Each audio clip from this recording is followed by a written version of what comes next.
Alright guys, welcome back to the Imaxit YouTube platform. I'm your host JD. If you're new, please do consider liking, sharing and definitely subscribing to the platform. And if you're a member of the platform, massive respect to you lot. As I saw by the title, Redemakers seeks principle going forward for the young kids. We're going to discuss that and also plays the clip. Then we're going to be talking about the Youth 17 extensive due to the fact they have qualified for the World Cup. But the coach himself came out and stated some things that even my own fan base pushed off on me. I'm going to come and pull those up and then ask if the coach is going in the right direction. So that's what we have wrapped up. And then we're going to wrap up the rest of the show with some JPL news and also some further reggae boys as well. And then I will try my best to open my Discord and maybe people could come in and state what they want to state because I've realized that a lot of people maybe say some things in the comment section and I've read it wrong or maybe they wanted to express themselves a little bit more. So yeah, man, let me know your thoughts in the comment section if you like the positions that we took on this one, or you disagreed on certain points. So let me start by blessing up the people that came in the platform. We have Chris Smith in the building, massive respect said, bless up JD and the iMaxi family. Lansley Blake in the house. Then we have Chorus Mexi. My sound is echoing, he says. Let me know if it's still echoing, Big Boss. All right, he said I am echoing. Let me know if it's still echoing. All right, or is it something from your side? Let me know if it's still working smooth because I don't have anything else up and running. So let me know. All right. Yes, it is echoing. All right. Let me just change this over for you. If you said it's echoing, let me know if it's fixed for you. All right. So I think it should be running smooth for you. All right. Because it's not showing me anything wrong here. It's showing me that it is running. All right. So sorry for that echo. I don't know where that mic is coming from, but maybe it's coming from something else. I have like 10 mics connected to the computer in all other fashions. All right. So anyways, we're talking about Redemakers Vice's opinion on how to develop Jamaican players going forward. We are going to discuss that. Then we talk about the coach maybe going to add additions to the squad for the Youth 17s because his intention is to do very good in the Youth 17s. But most people thought that it was enough and they can play a certain way and got the result. And they even disrespected me some, and then some came saying that they are respectful and they had good conversation. So those are the topics kind of tied in with JPL teams because we had watched some games yesterday, and if anything we can do a call-in. More likely look at the call-in will be a little bit tougher, but I will still try to construct a way to make it possible. All right, so that's what we're doing for the hour, possible even longer if we get the call-in running, so you guys could get the time that you want. All right, so anyways, let me start with this one because this one is on the screen. So this was written yesterday after we had our video. So they said, all hands on deck. Downswell calls for nation's full support as boys aim to be competitive at the Youth 17 World Cup. So what he meant by being competitive and what he needs as well. So that's a question you're going to be asking yourself because you have everything, you competed at this stage and you got over the line. And based on how all people spoke on the matter, I thought that you had everything. Obviously, I don't believe what they were saying, but based on how they spoke. All right, so this is what we continue to read on. All right, so even while celebrating Jamaica's return to the FIFA Under-17 World Cup, head coach Wendell Downswell was quick to warn that the adequate preparation and the support will determine how far the young reggae boys can go on the global stage. So his statement already separating the Concacaf group to the global stage. So he's online or in line as to how I spoke on the matter. All right, so let me continue. He also shared that the technical team will be looking at additional players with a view of improving the squad ahead of the tournament. All right. We were saying that they shouldn't change anything.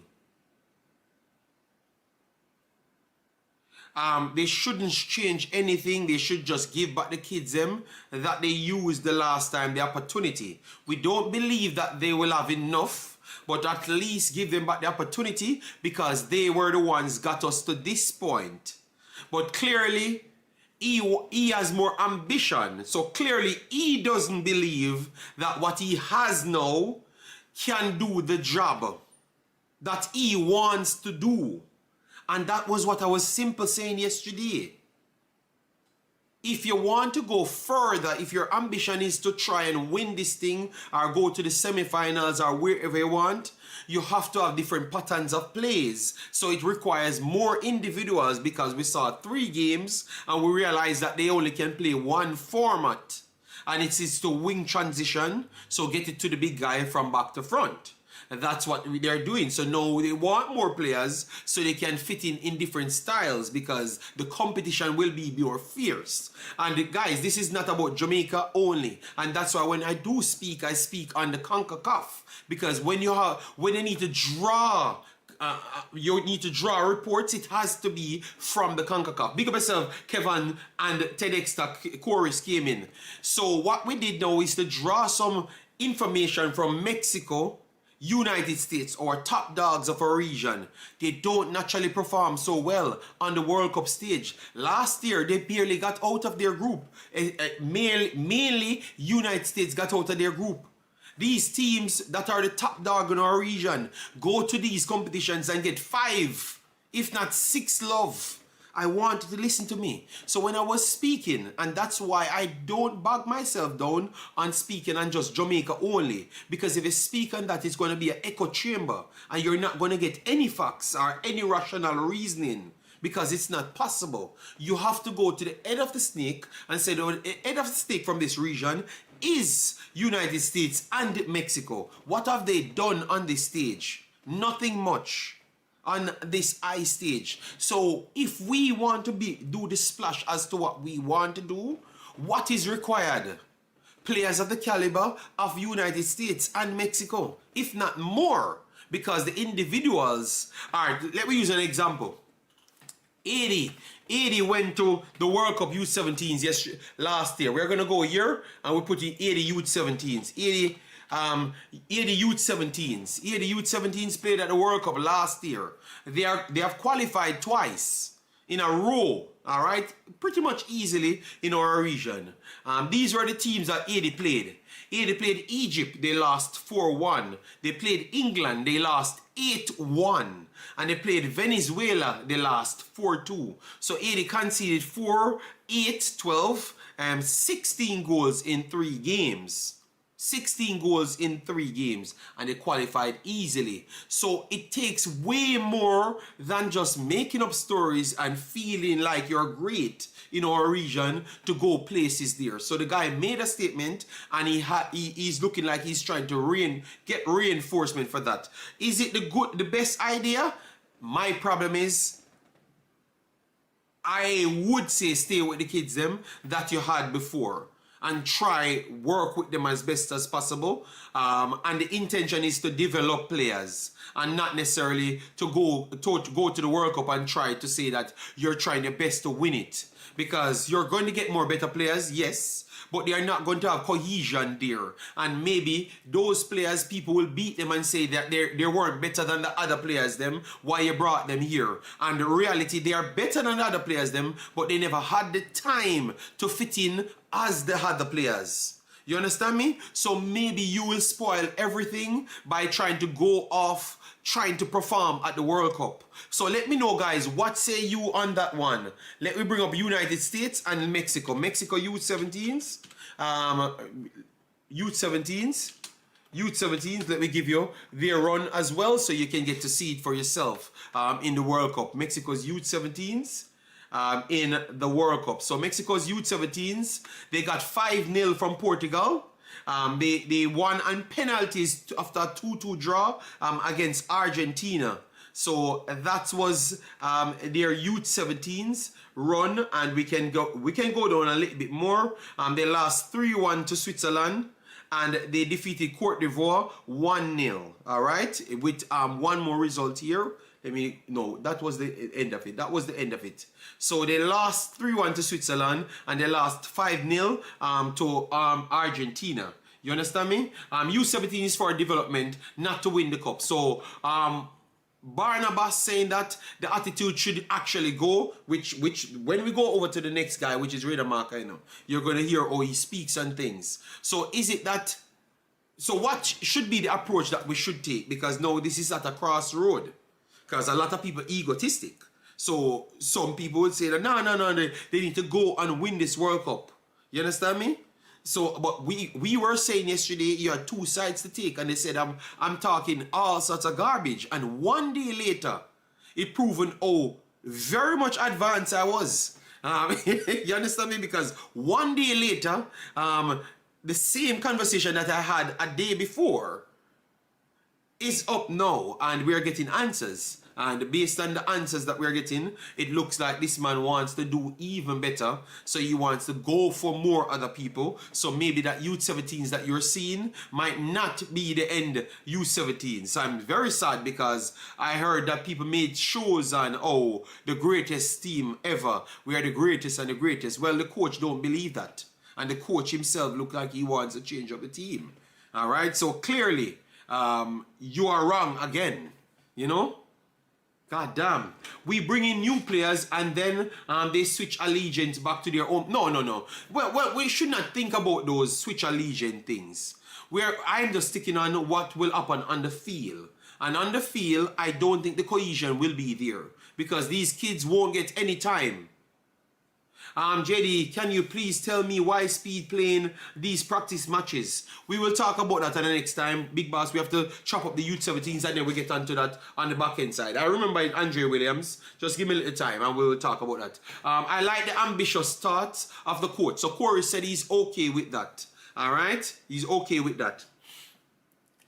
So Corey, so that means this overseas and local thing will continue, It will continue. It will continue. Because now we're going to put overseas players in this position for Jamaican local people to criticize them.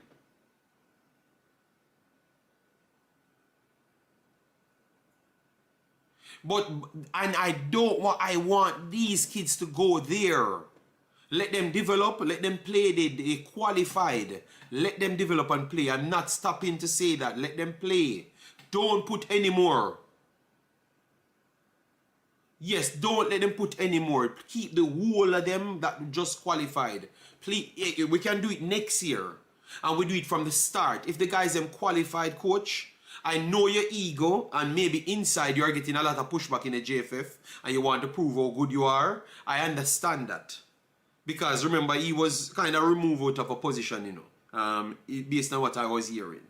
So maybe he wants to prove that he's even bigger and he's the real deal towards this. I understand. But this is not about you. This is about the kids, them. And this is about future kids as well. Don't bring them in now because I already heard the take of we need only local guys them because them alone can do it. Which we know that is absolute bollocks. It's just a bunch of prideful people talking gibberish. We know that the players that you're going to bring in are going to be better players, but they are not going to have the time. So based on these guys did the job, just put them back in. Put them back in, and if they get 10, if they get 8 love, Mexico get 5, United States get 6, Panama get 7 and 10, Haiti get 16. Because it's the world stage. The Concacaf is not the biggest stage. Because football is about, Youth 17 football is about development and not bragging rights. So we are approaching football the wrong way. You understand me? If they get 10, that doesn't mean you're a bad coach. Because United States get 10 as well. So United States is a bad, but United States give us 10, Give us 10 and they get 10. So they get 10 when they are going to the higher level. So that doesn't mean you're a bad coach. It just means our region is weaker than the rest of the world. We weren't winning in the World Cup in this region, so we knew that we were weaker. So this is just false pride. You know, I understand you're fighting for more things, but don't change it. Give the youth them back the opportunity. You know, Quebec said limit of 3 overseas players and start them off the bench. So you want them to come in, which I would love for them to come in, because you know that I advocate for overseas players, and I know that they are better because they have better systems to be better. You understand me? But they need more time and stuff, and obviously these kids show some fight. Give them the opportunity, man. And this article would kind of be a slightly turn off, because the kids them fought hard. So instant after the game finishes, you're saying that you need more replacements and stuff. You know, you need more reinforcement. Let me use this right word. Reinforcement. I don't like that. I want them to stay, and if they're going to suffer the defeat, they are going to learn, because I think that's where Jamaica's flaws comes from. The ego part keeps on piling on more ego. So sometimes you have to lose to learn. You don't actually lost. You lose to learn. So you want to go to this level. Kelvin Brown need to go to this level so he can face some centre backs that are fast like him but has more football education that can stop him, so he can get to learn how to deal with these traps a little bit better, and that will only make him into a better player, you know. So I wouldn't want you to mix it up. So I don't want people to get it misconstrued. I'm not saying that these local players are better than any overseas players, because I don't believe that. I think they are solid players for the level that they were playing in, which is the Concacaf level. You understand me? And I know that it more likely won't translate to World Cup level, because World Cup level is not Concacaf top level. Even top level of Concacaf is beneath World Cup level, because we are showing the teams. And let me go to United States now. Youth 17s, they had done better than everybody else this time around. So they did better than everybody else this time around, but they still was pretty much off. As you saw here, let me go to their numbers to show you. They did the friendly, they lost 5-2 in the friendly from England. But let me go to the championship, all right? The championship, because this was an in-between game. These were the numbers. They did well in the first round. The Burkina Faso, they beat 1-0. Could have easily well ended Burkina Faso won this one 3-1. Thought that Burkina Faso was slightly better. Tajikistan, they defeated 2-1. And Czechia, they defeated 1-0. So the teams that they were playing was not the elite European teams. But they still struggled against them. It tells you the level that the teams are on. And then they went up against England. England beat them in the friendly. And remember, we tell you that England just gave 88. And they gave United States 5. So they gave 88. So showcase they're way better than 80.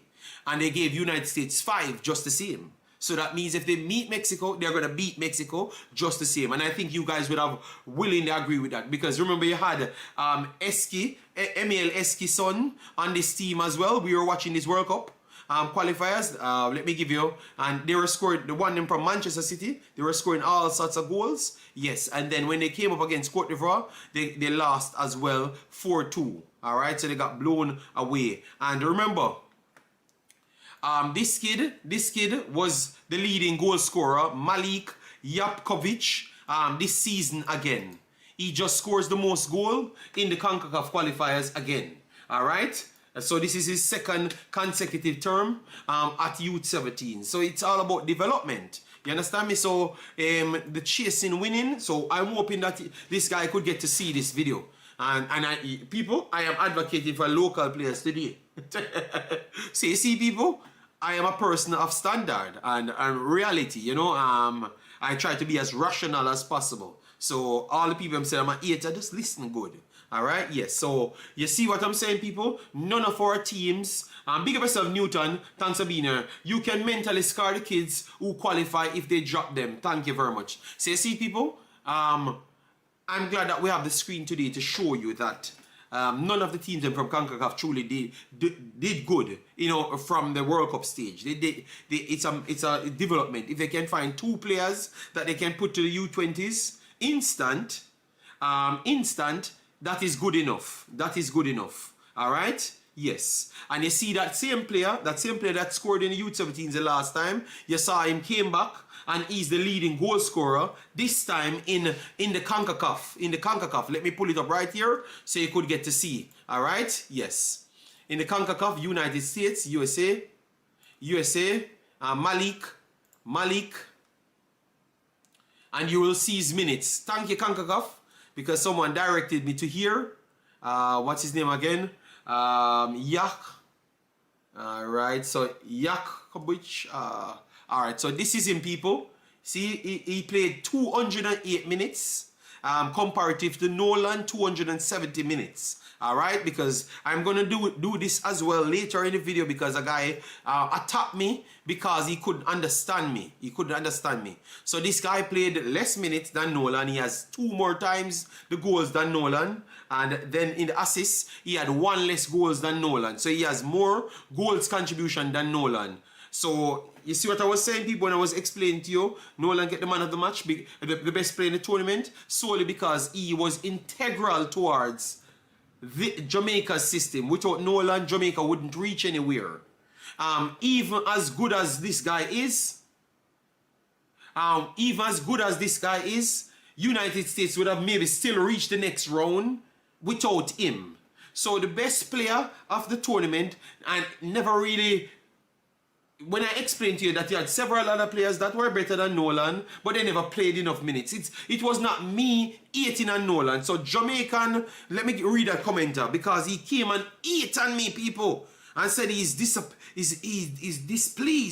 He's displeased with me and all sort of story. Let me read out his comment before let me move on. And all I was doing is just giving information, because I had watched other teams. And that is my job in this space, to bring things that you don't know. So you don't have to do it yourself, or I can narrow that gap of where you need to search. That's my job here. I pride myself on that. All right, so let me read it and let you understand. All right, so this is what he wrote. JD, you know I respect you. However, you always find a way to discredit the success of Jamaican teams. Nolan was named the player of the tournament, and you find every way to discredit the youth. I am ashamed of you. That's what Jamaican Family Vibes posted. And I just said to Jamaican Family Vibes, it was someone asked me a question, and I answered him to say that maybe the reason why Nolan got it, Nolan played multiple more minutes than everybody else, even when they had better stats than Nolan. But they weren't relying on these players so much, because they are all about more development. So if they're winning 55-0, they don't need to keep their best players on the park, because United States team is better than Jamaica's team. So Jamaica has 1 Nolan, United States have 5. So if they're winning 4-0 and 5-0, they don't need to keep the players on. So I just brought the facts back to show you that I wasn't eating on anybody. So Jamaican Family Vibes, I brought the facts for you to come and tell me sorry. I am just more sensible and has more emotional intelligence than yourself and a lot of other Jamaicans that watches football content on the internet. So I just always come with more facts, because I'm looking at things. And the guy wanted an answer, because he said, the guy asked me, if you had listened to my statement, the guy asked me then, how is it you talk about Jamaica's bad playing, but they gave this guy the best player of the tournament? And I explained to you that maybe the importance of that player to Jamaica's team might not be the importance as the other guys them, because Costa Rica has several players that had 2 goals contribution behind him, or 2 goals contribution ahead of him. Yes, so Nolan, I said congratulations to Nolan. I wasn't disrespecting the kid or nothing, but sometimes we should be able to have rational reasoning, because I was trying to explain something to a commenter, because people seek knowledge from me. And I just tried to explain myself to say that you had like 4 to 5 players had more numbers than him, but they played significant less than him, like off the game time. So let me go there again and show you, because we just put up an American, we just clicked an American and show you. Let me go to Costa Rica now. People, this is just for educational purpose. I was not hating on anybody, and just for people to not follow these people and make it think that I'm fighting against any Jamaican. All I do is just literally have more knowledge to things, because I pay more attention to more than things out inside Jamaica. And what they do, they don't watch nothing else. So they just find things to fight against me because I'm trying to educate the masses. That's all. So I'm hoping that people don't take this anyway, but I have to show the truth just to save my reputation. Because if I follow these Jamaican people, they just lie. They just lie on me, you know? Yes, so let me just go here and show you back a few more of the players them that played and how much minutes they actually played. Alright? Alright, this was not one of the main players them that played. You're going to see guys have better stats with 90 minutes played. I just want to find it because I was looking at it. Alfredo, was it him? Oh, this need to rehash. Let me just get it. Arias, nope, that's not Arias. Or I need to go back. Badia, let me go back and come back. No, not Badia. Calderon. Alright, so good. It's not refreshing, so that is good. So I can just change it and then get to the players them. Alright, yes. Alright, Badia, Barley. Alright, so Barley, let me get Barley's general numbers. So Barley played 205 minutes. 205 minutes here. Alright, 205 minutes here. And he has 6 goals and 1 assist as well. Alright, so similar to my boy Malik from the next region. So that is 2 persons that actually have more numbers than Nolan, as what we were saying. And then you have maybe like 3 to 4 has 2 behind him, but those guys played 90 minutes. So let me find that guy that played 90 minutes, and then I'm done with this. That was just to explain something. All right, and I'm not gonna let them bully me. That is just me trying to explain something. That's it. All right, so not this guy had 2 goals and 1 assist. And I think he played not much minutes. Let me try and make sure. 65 minutes he played with 2 goals and 1 assist. Alright, I just want to find the one that has the equal numbers as him and played only 90 minutes. That's all I wanted to show you that I wasn't lying. Alright, that's all. Alright, let me... 2 goals here. 2 goals here, assists. Let me just find that and we can just move on from this. And then Jamaica can just come and tell me sorry. Alright, so I think this is the one with the 90 minutes. Alright, let me find the 90 minutes. Alright, 206 minutes he played. So a little bit more as well. Alright.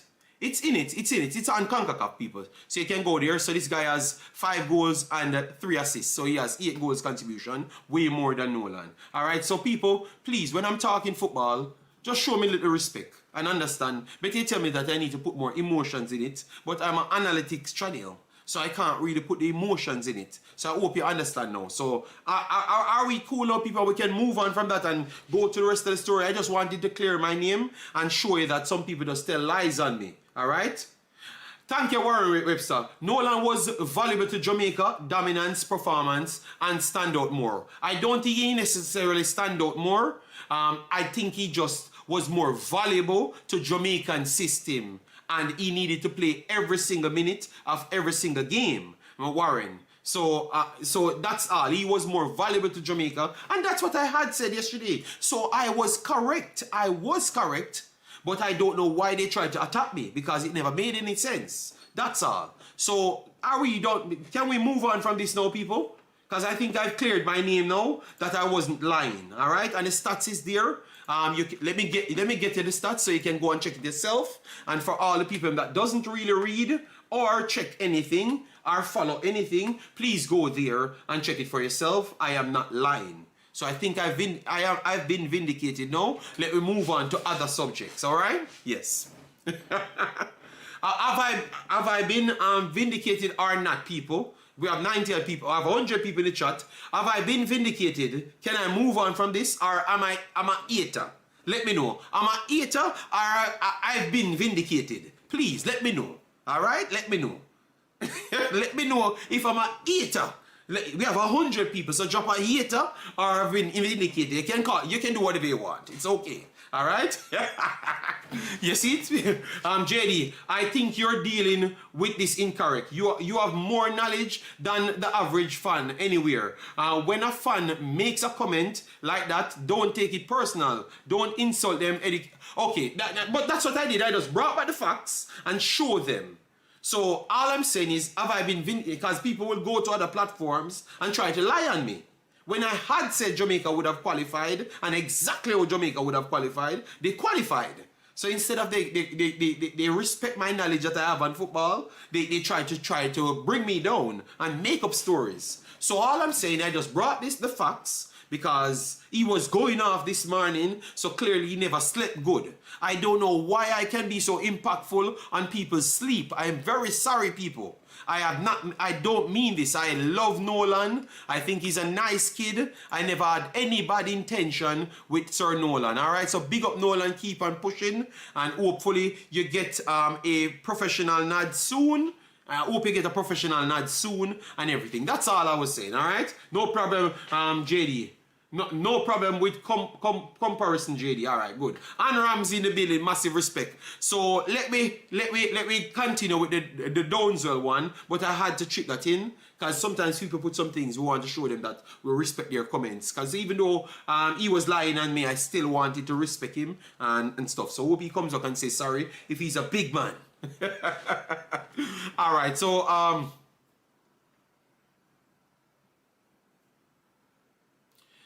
Downswell said, reflecting on the team's achievement, winning Group G at the Concacaf Qualifiers in Costa Rica, they're stamping their ticket to Qatar in November. So you guys know when it's going to be held. It's in November. The journey to qualification, he explained, was rooted in structure and unity behind the scenes. Okay, I thought the unity and structure was on the field. All right. You said no, my earline was always, my earline was messed up a while, So let me continue here. All right. It came about with a very professional sort of setting as it relates to the staffing and just the level of harmony and tranquility that transpired.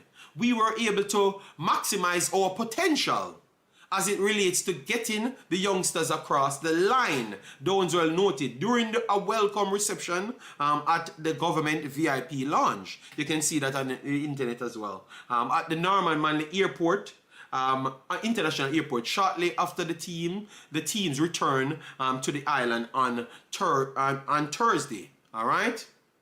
According to Downswell, who has now qualified his third youth team to a World Cup, critical to the latest success was a deliberate focus on mentorship and development from the earliest training camp. Okay, all right. That was done in such a way that we mentored the players throughout the receptive camps, and it paid off for us. To play in a tournament of such magnitude, scoring 18 and conceding 1 is a significant feat. When we went in, we were ranked 11th and we were up against the number 3 seed. So we knew there and then that it would be a tough task, especially against Canada. So we meticulously prepared and it paid off. Downswell explained. So people, I have been vindicated in this one, So can you guys summarize what Downswell saying just a while ago about the Canadian team? Let me know. Mr. Dre, let me know, because I don't know what he was saying. So I'm not sure if some of these people will ever comprehend your discussion, JD. Well, I've realized that Triple E, so maybe I need to disappear. But anyways, what you guys got from what Mr. Downswell said just a while ago? Had he said anything different from what I had said immediately after seeing the team played? I don't believe so, So yes, so let me continue. Jamaica defeated Aruba 3-0 before Amarin came on 12, and then defeating Canada 3-1 to book their place in the showpiece event set for November. This was the third national under-17 team to qualify for a World Cup, and the first since 2011. 2011. All right. Yes. So I think the first one was 2001, then 2011, then 2026. So it's close to a 10-year, an average over 10 plus years.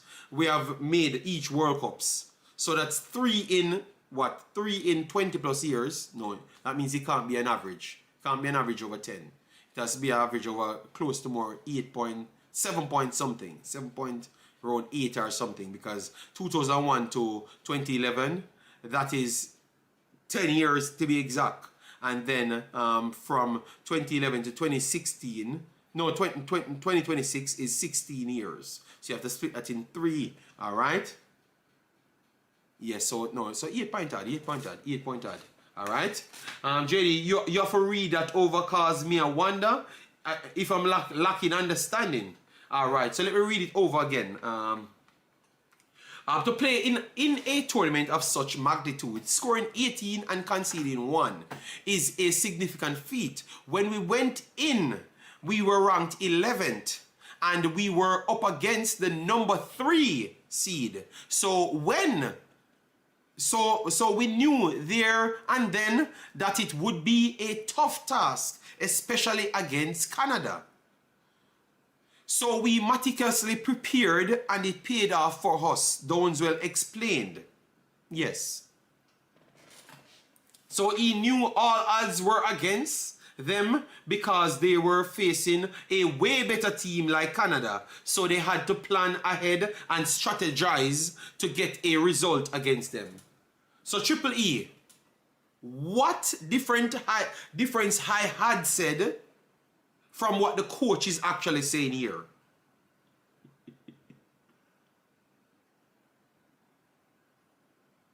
You see, people, so sometimes let me leave the anger behind and just listen to what people saying. All right? Maybe they don't come off like you, but just listen to what people saying. All right? Yes. All right, big up to Mr. Downswell. You had vindicated me now. All right, so let me continue. I wanted him to give me more insight into the Canada game, Yes. Yes, but we know that was the actual case. But the problem is, and that's why I've always explained to people, if we go down the egotistic route, we don't give our people time to grow. So most times we push our teams into bad situations because we bully the teams them to pick a Whisper from E17 when they have a better player, But because the fans want the Whisper, they want the Kaim Dixon, you bully your teams to do bad things because most times our Jamaican people want to react to you and you don't know what you don't know what is needed. You just know that you want that. So sometimes that's why I push back on these things, because I know that you guys' words sometimes been heard, and obviously the players, the people them want the stadium to be full, and you are saying that you want this player, or else you're not going to fill the stadium. So sometimes you yourself, as the fans, hold back the Jamaica team by bullying the establishment to force players in the team. Yeah, sometimes it's not the establishment, because if you go back when Mr. Spade them talk about how they have to put players on the team, because they have to improvise, because people want that. So sometimes it's Jamaica holding back the success of Jamaica. I don't think we are realizing that, because most of the times when the guys them said you have to put these players on the team, when the coaches them come, they say they have to put the players in the team because they have to try and fill the stadium, and they are the popular ones. Al Grimson said Whisper was the darling of Jamaica, so he has to see what he's about because they forced him to put him in the training. Then the next coach comes and say that he has to try and fill the stadium, so he has to pick the popular players that have more affinity with the country. So you don't realize that the last two coaches told you how the players them got into the team. It's not necessarily what they can add to the team. It's just what you guys want. So they have to shorten their team just to make you guys happy to come to the stadium. So what we are asking the public, please, get more knowledge on the football, so that means the guys, them job can be a little bit easier. Because if they come and don't pick your favorite players, you're going to get upset. All right? So sometimes the fans are the actual problem, people. All right? That's why I have low tolerance for noise, JD, especially when it's not making sense. All right? All right, but I'm loving that we kind of clear a lot of things up right here. All right? All right, all right. I think he went into more, so it's good. All right. Now, however, the focus shift from qualification to global competitiveness. Like how they put this one, so this people, if you don't understand what this means, it is very easy. It's very easy. However, the focus shift from qualification to global competitiveness. So what they're trying to say to you, they're trying to tell you that it's so much of a bigger difference. Because what he wants to sell you now is the reason why they are trying to change the team going into the World Cup itself. And he would be the best person equipped for that in Jamaica because he qualified for 2 before. All right? No, JD, not the fans. A good coach will not listen to the fans. But okay, so all the coaches them will sign a good Richard Green because they said that, boy, they had to put them in the team because but let me continue. So clearly they are outlining that the task is very different, which we already outlined it at the start of this video. So that is very good. And we agree with him. The task is completely different. All right, the quality of teams are way superior to our region. That is true, but it all comes down to what you want. Are you going to try to win the World Cup? Are you going to try to come out of the group? Are you going to develop the players them and give them a chance to see the bright lights? So that means when they get a contract in the future, they can not be so stressed out trying to figure out their surrounding. You know. And I feel it for the kids them. I feel it for the kids them because everything that is written here seems like it's not going to be a lot of them in this team. Maybe the big names only, you know. DJ, sometime their YouTuber might contribute to the problem. YouTuber, please educate. Yes. 100 fun reading comprehension for the unpacking of that phrase. Okay. I said 0 to 100. 0 to 100 they give me. All right. Every good coach will try to improve their team. Okay, but no, Warren, at youth levels, we are going to get to Redemakers as well, you know. All right. And you're going to realize that Redemakers is not a Jamaican and his approach is completely different. But yet still, 3 of his players were on this team and they were the pivotal part of them qualifying. All right. So hold on. We are not done as yet. All right. And that, he stressed, will require comprehensive backing. I want to hear what he describes comprehensive backing as. And the important step will be preparation, Downswell said. We are eagerly awaiting the draw, and based on that, we will structure the preparation accordingly. Okay, damn. We will also, of course, be doing the necessary preparation prior to that in terms of physical work and looking at the composition of the unit that we will then bring, because we will open the selection process again to see if there are individuals who have the requisite attributes to be a part of the unit. So I told you that's where he's trying to lead to, you know. All right. JD, to be honest, it's hard for the fans to move away from the mindset, because you have to remember Jamaicans say fully done. So, okay, big up yourself, Juras and Richie Royal, big up yourself. So what he's telling the people, he's just telling you that most of these players won't make it, blood. He's just putting it in different words. I told you that's what he's trying to tell us. So they're gonna whoop because they're going there to so people, we slow it down right there. Should we go there to try come out of the group, or should we give the youths them that just qualified a opportunity to express themselves and know that we're not going to come out of the group? That's my question to you guys, because he knows if we bring the same group, it's not going to be good enough, because obviously we are a lower ranked team. We're not going to get the best seeding.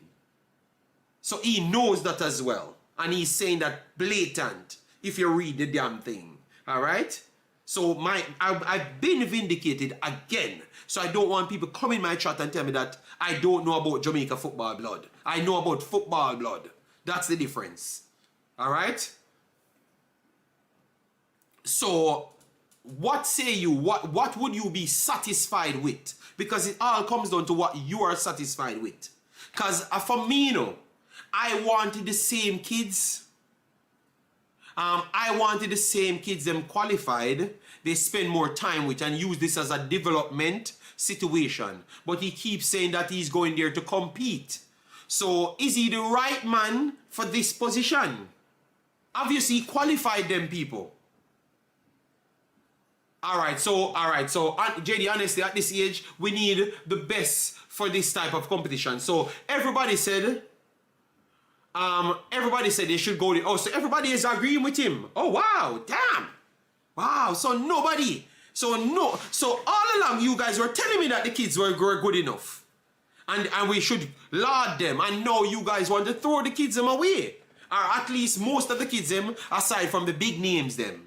That's what you, so that means you can't make up on your mind what you truly want. Because when the night finishes, you guys are lauding these kids and they are good enough, but all of a sudden now these kids are not good enough to go there and win. We know they are not good enough to go there and win. So you guys want to bolster the squad again and throw out the kids them that qualified. I got to disagree with you guys. I think they should go with the same kids them. All right, or find some more local kids to add to this and use it as a development and not necessarily go there to try to talk about you want to win. Wow. Yeah, Martin, I really mean them alike, you know? All right, fully out and stunting forward. We need to get more attention to the development and funding, but reach. Okay. Well, tell you what, one thing I realized we do know, anything to win, you guys will take it. But that is not it. That means you don't want the bragging rights. But it's not so helpful to the kids them development. I'm telling I'm gonna leave you alone, but I'm telling you, all right, take the same kids. All right, Triple D TV is the only person that says take the same kids them. Everybody's saying change and add. All right, let me continue. Downswell emphasized that discipline and tactical identity were all marks of the team's run. Qualities he believes can translate to the World Cup stage if nurtured properly. All right, so clearly tactical discipline, which he used that a lot. We're not going to win the World Cup in November. Yes, we know that, Richie. So you are agreeing with me to say bring the same kids them, right, Richie? Or you're saying still add more quality to it and maybe two or three or four or five of the guys them that qualified us will miss out. I'm not saying throwing out the kids. If there are areas where we need, like the fullbacks, them definitely never played well in the Canada game. I don't think they played well in also the Aruba game, because Aruba and Canada really run through Jamaica. Yes, they did run through Jamaica. So I know that the fullbacks, them, the midfielder was much more weaker, you know? All right, so Richie said same kids. And I tend to agree. Use the same kids, them. I know that it's not going to go the other way, but we just show you people. We just show you Mexico, United States gets embarrassed a lot of times on this stage. Mexico, as you saw here, Mexico lost 3-1 to Switzerland. Portugal gave Mexico 5-0. You understand me? I wonder how many players are going to be over 17. No, man, once they qualified, now they're allowed to play because they're going to be in the same age range. That's why they do it like that. Only who can make the team better. This is a good question, but cannot be done via comments. I would like to hear Richie Royal says use the same kids them. So you want me to open the platform. Obviously, I've not gone to the next topics them, but I can still open the platform. All right, so I'm just showing the people United States, the big teams in our region, and United States, Mexico. They go on these stages and they lose. United States played 3 easier team, and once they go up against England in the friendly, England gave them 5, and then they lost to Morocco on penalties. But they're solid, they're competitive in the game. But it shows you it's very hard for we to be very good at this level. Very hard. Because the big teams in our region literally don't perform well at this stage. If you take the same exact team, we will not do well. We beat the worst Canada team in years. Yes. And then let me show you 80 people, 80 that qualified, got massacred by the same England team. Got massacred. And if you watch the game, 80 was competitive for 15 minutes in the game. Because I did watch this game live. So 80 got 8-1 from England, 4-1 from Egypt. They were competitive in spells in the Venezuela and Egypt game. But the England game, they really got outplayed. England could have given them 16. And 80 qualified easily. Alright, so 80 conceded 16 goals. They did score 4 goals, but they conceded 16 goals.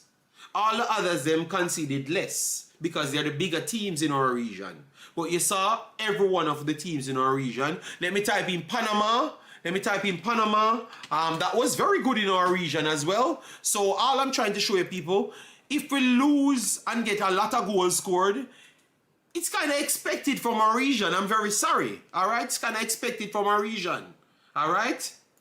Well, it's a development thing. Richard Green. So Panama, we said Panama is a bigger team than Jamaica. Bigger football in infrastructure than Jamaica. Panama, listen to this. Panama conceded 6-2, 2-4. So Panama conceded 12. Richard Green, 12. Panama conceded.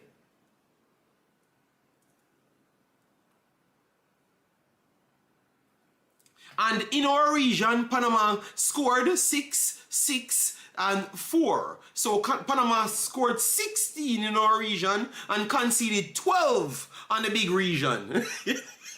See, you see where I'm coming from. And if you go to 80, you're going to see 80 did well in our region. 80 did well in our region. So all I'm trying to say, people, Jamaica is not breaking any mold or doing anything extra special if they try to go with a strong team or if they lose 12 and 13. Because these teams were dominant. Look at this now. 80 scored 5-3, 2. So 80 scored 10 before going to the World Cup and conceded none.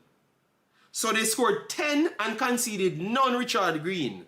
And then they conceded 16 and scored 4 on the next stage. All right, so I would not make wholesale changes, but I wouldn't rule out changes either. Okay, well, no problem. All right, but my problem is based on how I heard the fans them reacting, because we are a very tribal culture, and all of a sudden they started to talk about this is why we don't need any English players them, we don't need any other players them, just use our local players them. So I don't want them to come in and Jason and others and use the overseas players them and still get 12, which was mandated for them to get in the first place, based off statistics, You understand me? But now they're going to say that's why it's not working, Jason. And then really and truly a good thing that they did turned out to be a bad thing because they were just not educated. You understand me? You guys get where I'm coming from now? That's why I had said it.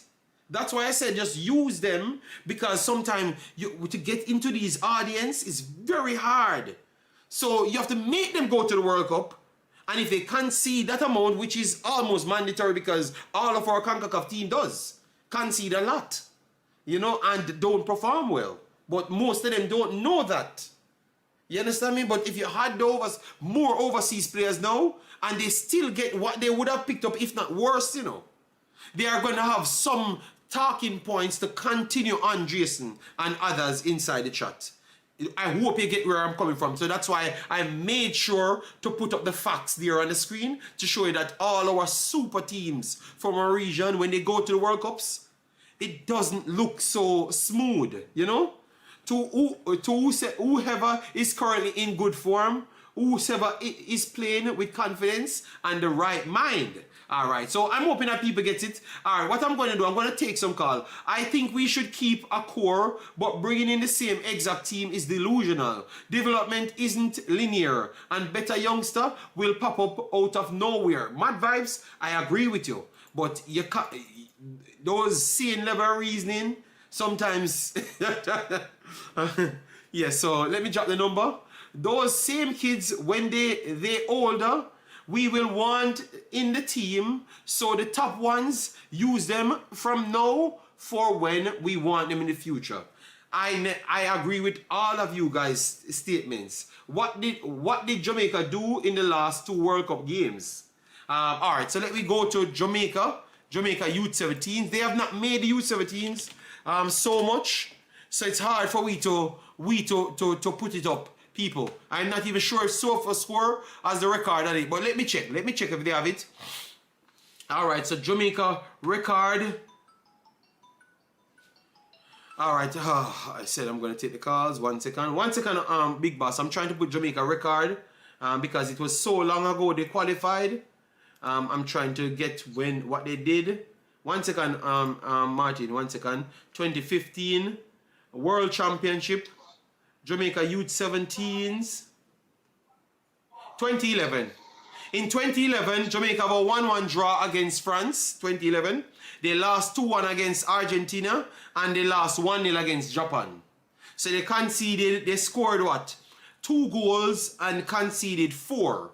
2 goals and conceded 4. But that was in 2011. May I told you that. Alright? Yes. So I make sure, yes, so they conceded 4. I can go back to the other teams and show you how much they have conceded, and I can promise you it's going to be less as well. If not, they came out of the group in that same year. So maybe that it was a weaker branch of things. That's what I'm saying. Go ahead. But I can do that if you guys want me to go into those details. Go ahead, Martin. Yeah, bless up JD and bless up the chat. JD, me I agree with you, Let them use the youths, them, man. We're qualified. Because me notice from the media, which is very good, but them always have a style with them this local and overseas thing look like it will never end. Because I'm not even with the kids them, are the people them way, are the big man them in a football, now make it go end. The man them way a control and have, you could say in Jamaica, in the media, them now go end this local and overseas war because them qualify and all thing you say, use the locals them. So now as I say, me stick to your point. If they bring in the Englishman them and majority of people, JD, don't know or go research nothing about football. So when they never expect say, even if Jamaica bring a local or have local quality, them still are gonna get beat up.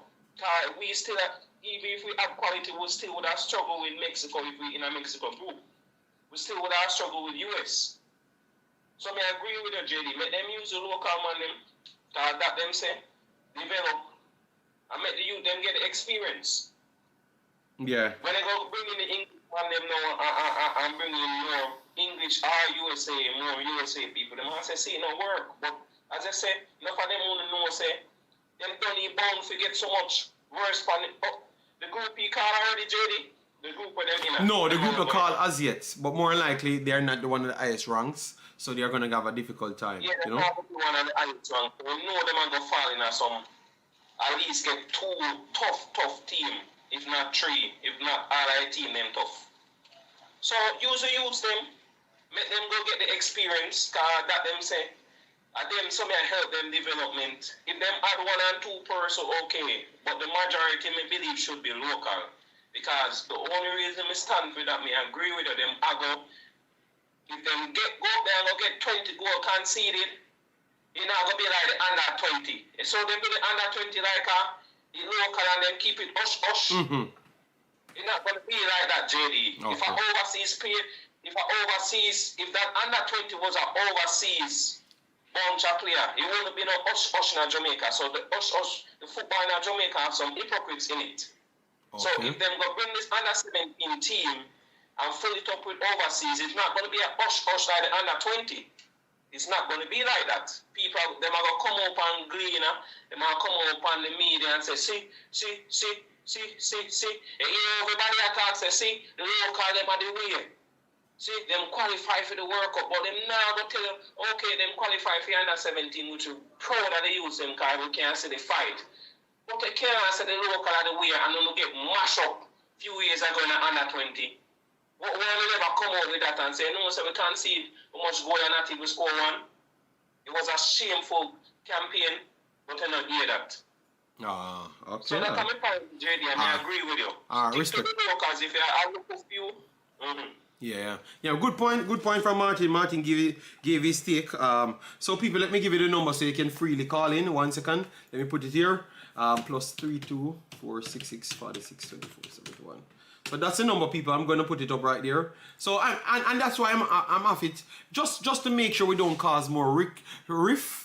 I understand Jason's point, and I agree with it because I'm in the standpoint of getting the best players so we don't get embarrassed too hard. Because remember, ego is still our biggest points, our biggest friends, So we know that if we go there and concede 55 goals, the same kids them will be dejected. So if we can get some people and that can help us to some standard of not letting we concede 55, you understand me?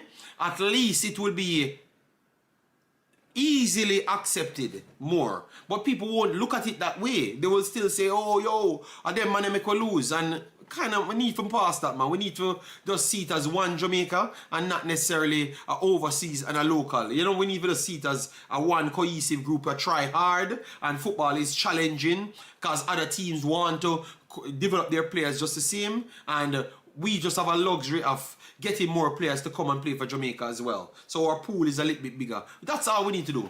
You get me? I will take a few more calls on it because I remember I have the Redemakers one and I have the JPL that we watched yesterday and we wanted to talk on all of those stuffs. Alright? Yes, so please call in if you want to call in now, people. Oh, you people said like up the chat.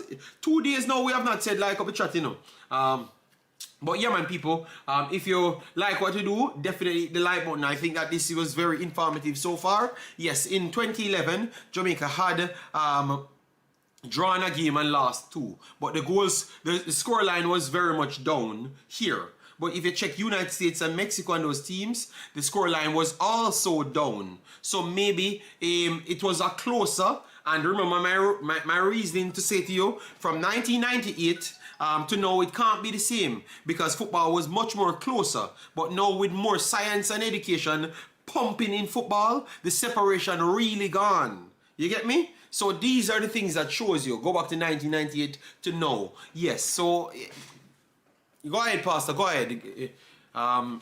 Give your thoughts on the matter, Big Boss. My thoughts on the revamping of the team, because the statement from the coach actually opens itself up to people viewing it as him wanting to revamp the team. The team is not good enough. Rather than explaining in a clear way the areas where we were weakest and the areas that he would be looking to sharpen up, he didn't do that. So he himself created chaos in how he outlined the thought that. But Pastor, let me give him some room. You remember, the problem is if they get a weak team, it's okay to go back with the same guys then. But he said that once they draw, which we know we're not going to get a weak team, we're going to get hard teams. He's going to analyze how they play, and then now he can look for what he truly wants, to add to the team. So I think he kind of made it clear in my understanding as well. I'm just pushing back a little bit here. The definition of a coach's job is restricted to his team. Yes, what the team can be, but the team is the coach's job. So in making your team stronger, you can't kill the players that have earned you a place in the World Cup. his statement literally kills the players that carried him to the World Cup. Oh, you thought that he could have phrased it different? His statement is saying the team is not good enough. If the forecast is correct, that we're going to be, since we're not going to be considered a seeded team, we're going to be put against seeded teams. His statement as a coach is a letdown of his players that carried him to the World Cup. His statement shows us the real Jamaican football management statue, in that it's all about those who are in charge. He wants to make a legacy for himself, to say Downswell carried the team the third time to the World Cup, and this time he carried them how far? This has nothing to do with Youth 17 football. The definition of Youth 17 football is development. Now, I'm not against you carrying, and I'm not going to put a number on the amount of players you carry in, but it should be that each player that was a part of the team getting to the World Cup is made aware of the strengths and weaknesses of the team as it related to their participation in the team. And so if there is an available player to the Youth 17 program that strengthens the team, so this is not about any one player or any one person. A developmental project has to be restricted to just that. It cannot be the modus operandi of anybody's ego being fulfilled. And his statement, if you ask any psychologist, they're going to tell you what I am saying his statement is. His statement actually degrades his team, because he's looking at where they can go rather than where they can go rather than the individual development of these players, which is the reason for a Youth 17 program. Well, Pastor, I was on that same belief system to say the approach is everything. And the next point that we're going to talk on, which is Redemakers, you will realize that, as what you said, you maybe have a good point, you know. The approach of the people that's on the island are born there and learn the football from that point. Maybe their approach of these kids is a little bit different. That's why maybe most of them failed before, because we don't have the proper structure to grow them. While Redemakers, them come through programs, they know how to grow them, and maybe they have more financial capitals, so you can spend more time and wait a longer time in order to get the job done. You understand me? Because sometimes, you know, it's about how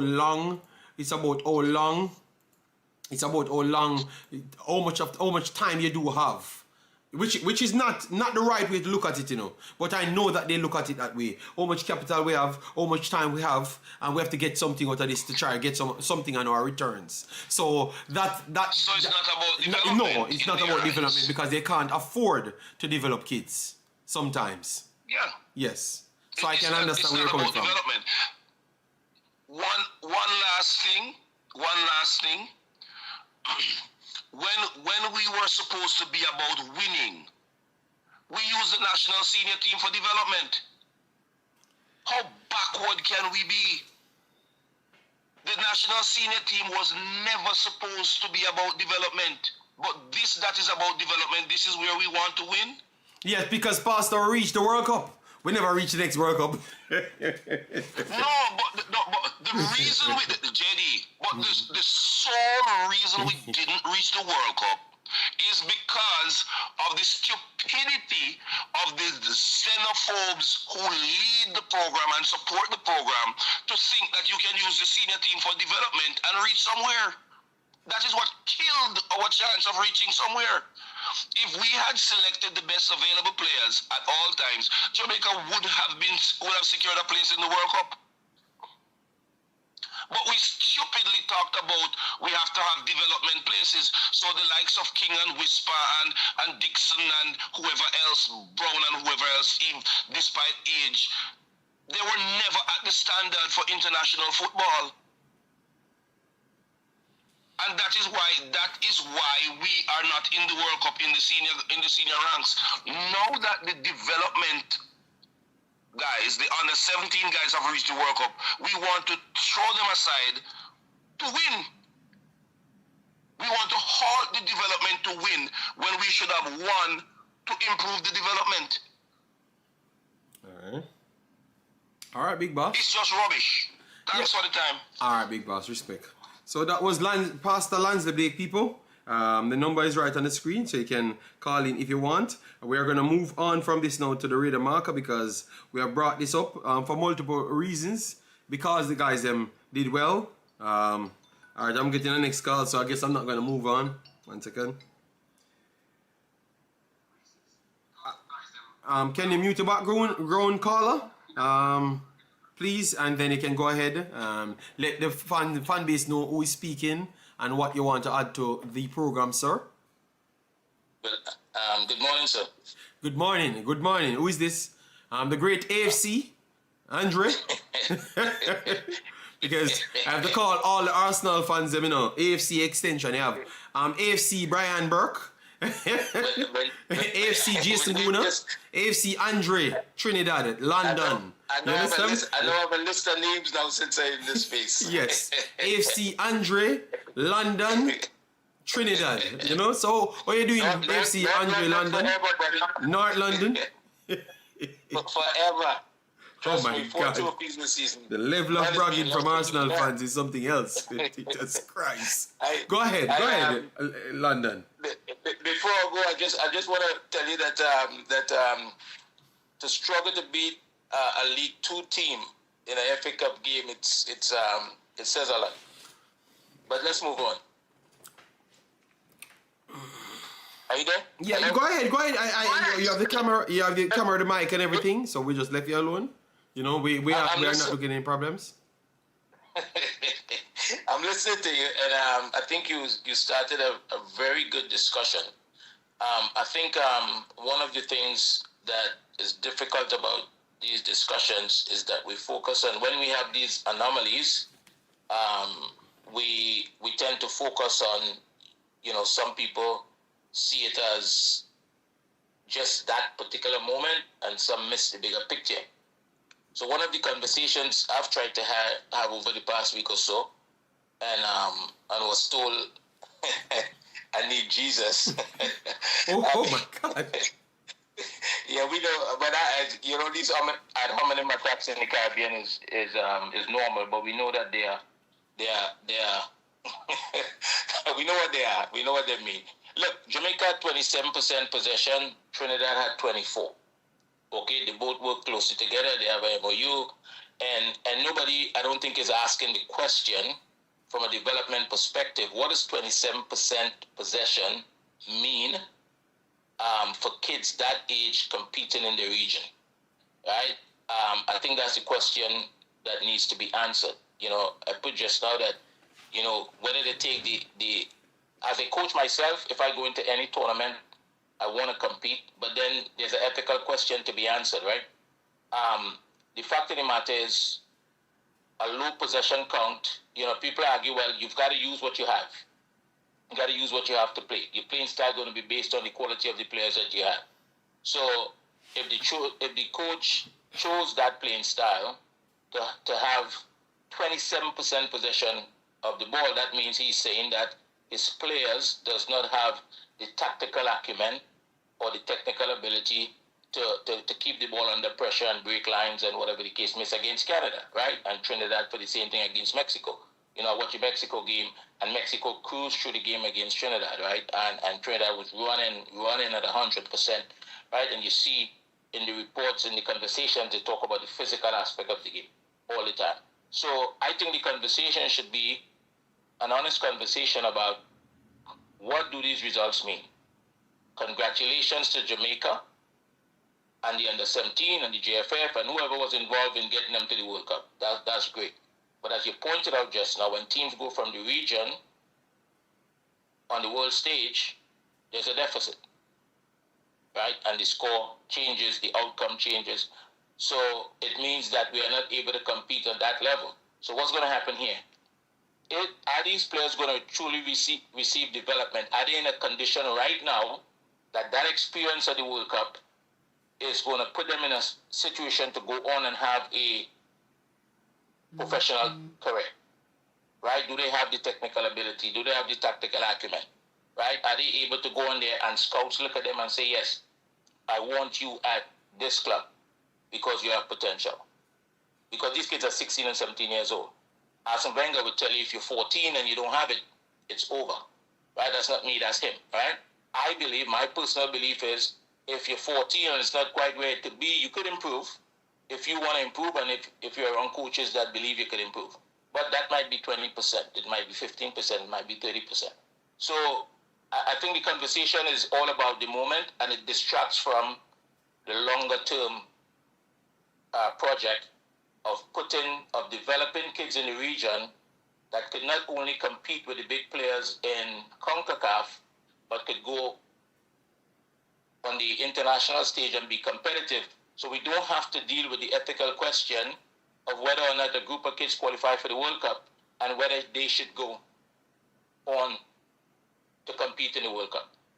Okay. Right? Because there is an ethical question there, but I understand from the coaching perspective, you know, he don't want to stand on the last sideline and the score is 5-0 in the first half.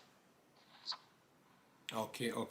So pretty much, you have said some good points there, but I tried to bring the conversation from day one to there. But the pushback that I get from the people led me to just rely on what their people that they're glorifying says. And then I come back to here, if you realize. Because I tried to ask the question, because I'm saying, what are we trying to achieve here? Is it just an instant gratification? Or we're trying to develop kids that will go on and get contracts overseas and stay overseas? I said that from the night. And people start saying, me just find a way to badmine Jamaica. Which I'm much more knowledgeable on football than most that's speaking on an emotional basis. Yes, that is true. But I think they should have had even the just a little insight to see that, oh, maybe this guy is saying something right, you know. But you know, where I knew that they are incapable of doing such thing when I said that Canada is the far superior team. And the man them tried to just stick on what I just said. Because I noticed I've used far superior team. Never said a individual player. I said team. And what constructs a team is multiple things in 3/3 of the pitch. And every single time out of their same mouth, you know, they're telling me that Canada possess the ball better. They never drop to the ground, so they never tired, so their stamina is better. And clearly they got better spacing, so their spatial awareness is better.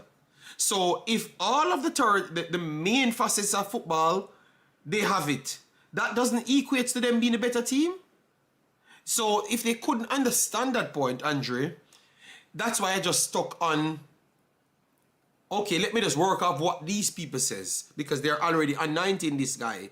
So I'm going to come with what he says and then look from Redemakers' standpoint, because what Redemakers' standpoint says is similar to what you're saying. What I was saying from day one. You understand me? So that's why I just bring the opposite, the two opposite reactions. You understand me? Because Redemakers talking about what we glorify and what we should glorify. Whilst this man is saying that he doesn't want to go there and get embarrassed because he knows the difficulty of going to the World Cup. He knows how tough it is. And he wants to make sure he salves his pride. Maybe other things is tied to that. Maybe a JFF president race will be coming soon. And if he qualifies for 3 World Cup, I would say, and do well at the final one, the most recent in memory, that would put him at the pole position to run for the president of the World Cup, the JFF. So maybe all of those things are in place. I don't know, and I'm not putting it on him. But the way I hear him speaking, I know that he's trying to force himself onto people to tell them that, no man, I have done this and you guys need to recognize that I have done this and I want to do more. You know, maybe he's doing it in the wrong way. But you have more education on football than him. To be honest. The thing is, I can't, you could speak more to the politics of it than I can, but, you know, the coaches, this is his third time qualifying a youth team to the World Cup, right? And I think they're about maybe 10 to 15 years apart, right? So that suggests that inconsistency exists.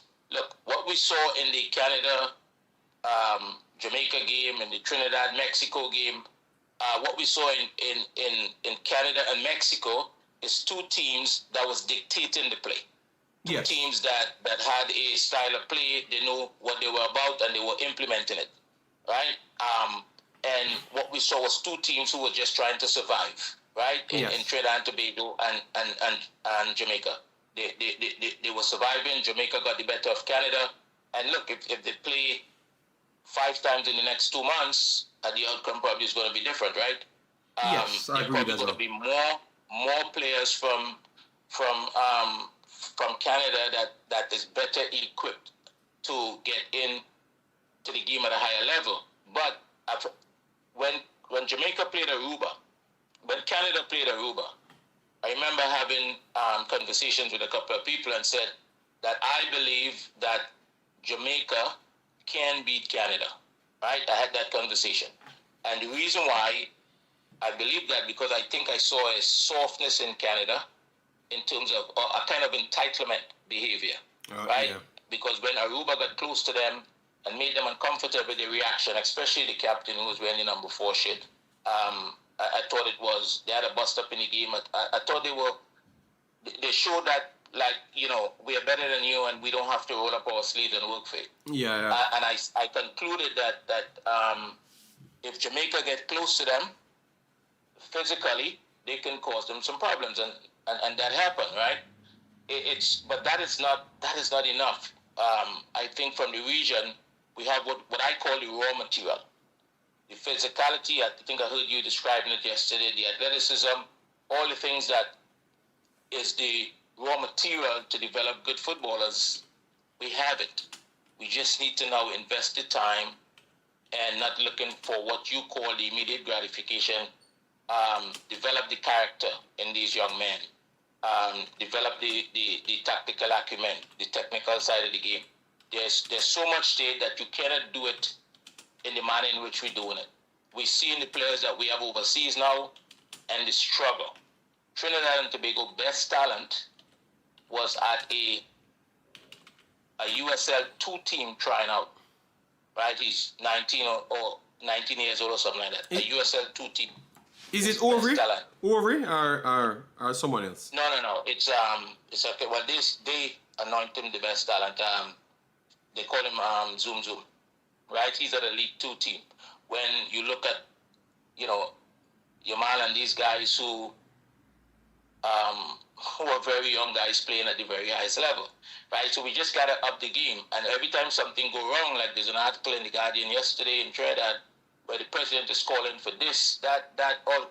We call for all sorts of things, right?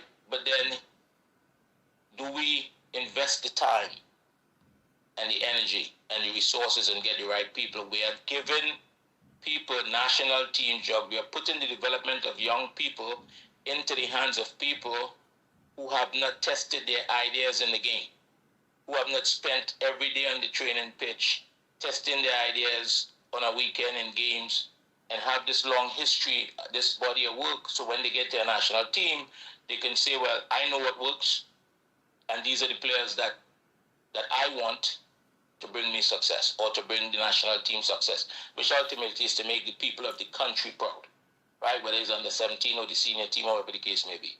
And I think we have to look at that and recognize first, we got to be humble enough to recognize that we are failing in that regard. We are failing these young people. All right. Well said, Andre. Well said. AFC, you know. Thank you very much. I can't push back on anything because you're saying what I've been saying, but you know, it's hard to get through the people. Maybe we need to find different ways to try and get through the people and such, you know. And yeah. So we will try to find some other shows that we can put some more graph, because today graph works. Like, oh, because remember, people push back when I spoke. Someone just come in and they were trying to look for bragging point to say where I'm going to brag on. So when they said Nolan won the best player of the tournament, and I said, oh, maybe because he played more and he was more integral towards Jamaica's success. Because without him, I don't think Jamaica would have qualified, because the way they set up and stuff.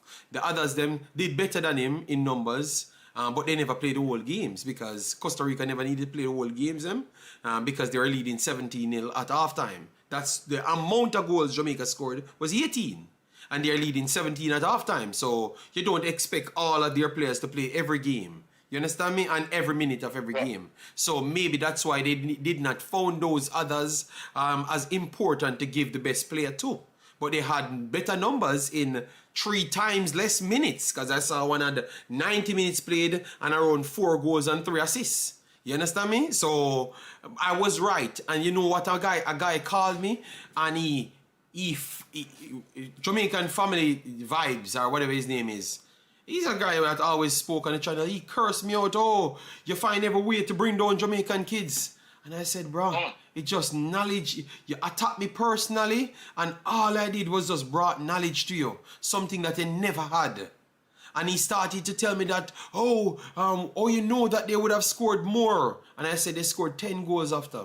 So why do you think that the main player wouldn't score 1 out of the 10 goals? You only have 11 players on the field, and it's 10 outfield players. And so, ironically, they scored 10 goals. So you think he wouldn't have created 1 when he was scoring every 13 minutes on the field, he was scoring and assisting. So let that work out for you. It's really unfortunate. Last thing before I go, it's really unfortunate that when people show that they believe and do care that the region improve, they are met with these ad hominem attacks, and we know some of us understand it's a legal rhetorical fallacy, right? But at the end of the day, I think they just need to listen to what is being said and realize that there's no reason. I don't think you have any reason to want to see Jamaica or any Jamaican do bad. You're gonna go spend your $150 for the new Jamaican jersey, right? That is out, right? From Adidas. There's no reason for anybody want to see anybody do bad. And I think you all have a thing. You always coin everything bad mind. The minute somebody disagree with an idea or something like that.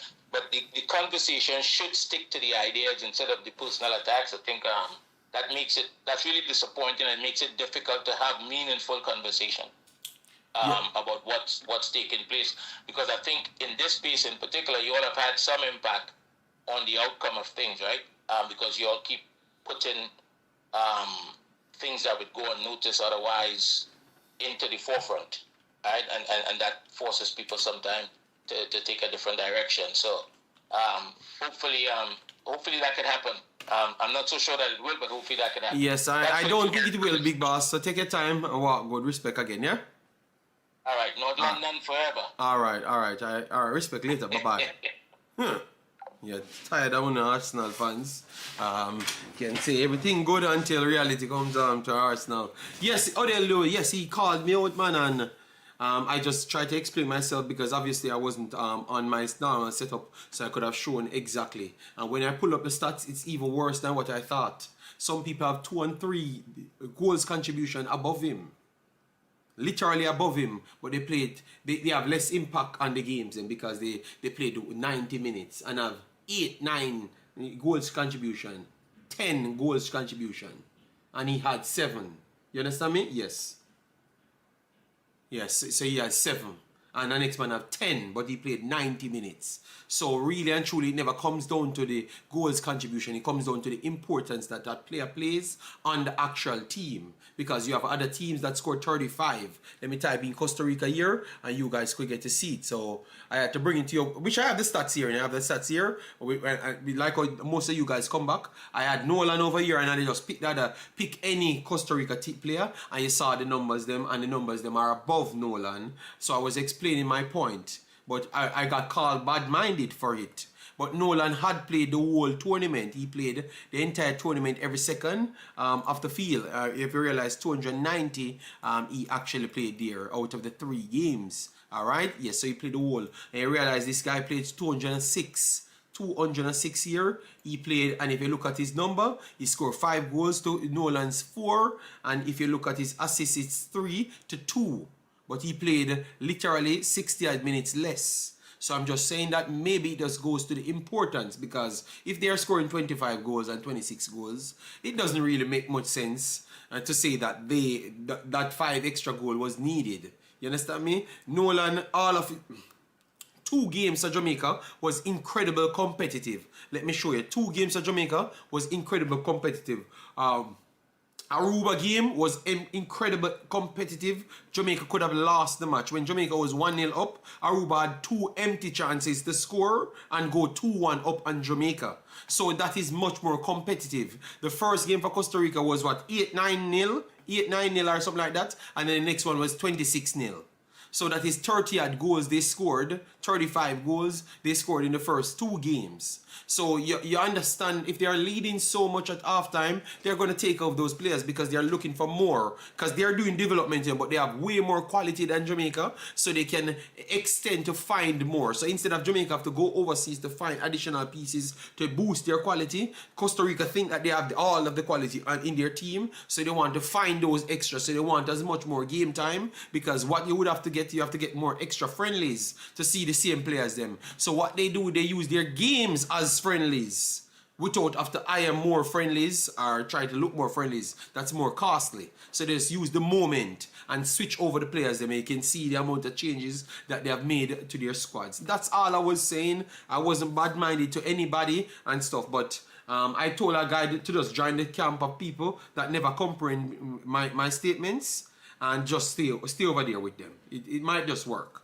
It might just work, you know? When all of them in the same corner, it's easier. Let me move on now, guys, to Redemakers. Redemakers had made some statements. So Redemakers calls for tweaks in the Jamaica system. And then I'm going to explain to you something that I heard as well. And that need to be changed there. 1 second. Director at the Total Football Academy, Eric Redemakers, says a lot of work needs to be done at the local schoolboy level to get more young players seen on the global stage. Garfield Jones tells us more. Redemakers was on hand at the Norman Manley International Airport on Thursday as part of a contingent to welcome home the national under-17 team who recently qualified for the World Cup in Qatar. 3 members of the squad honed their skills at Redemakers Academy. Now, according to the Netherlands-born coach, there needs to be a mentality switch among local stakeholders. So I think there's some... So 3 of the players own their skills at his academy. So the guy the other day, we're trying to discredit these places. You see what I'm telling you, people? So the facts is out there. So sometimes just listen, all right? So this is Redemakers. We'll speak on the story.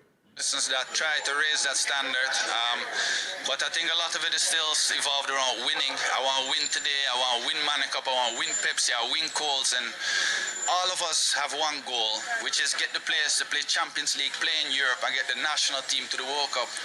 And winning Pepsi don't help me that. So we have to focus more on the development.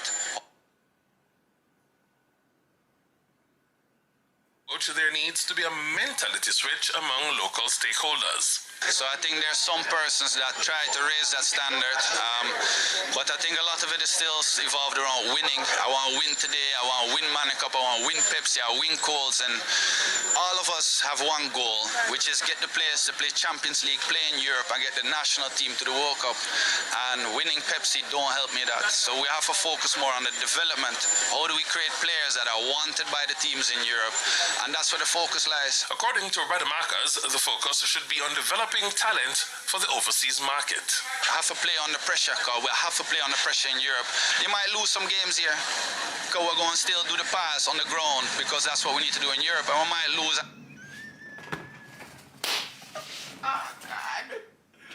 Oh God! Oh God! Oh God! Oh Lord! Jimmy, okay? Let's come here.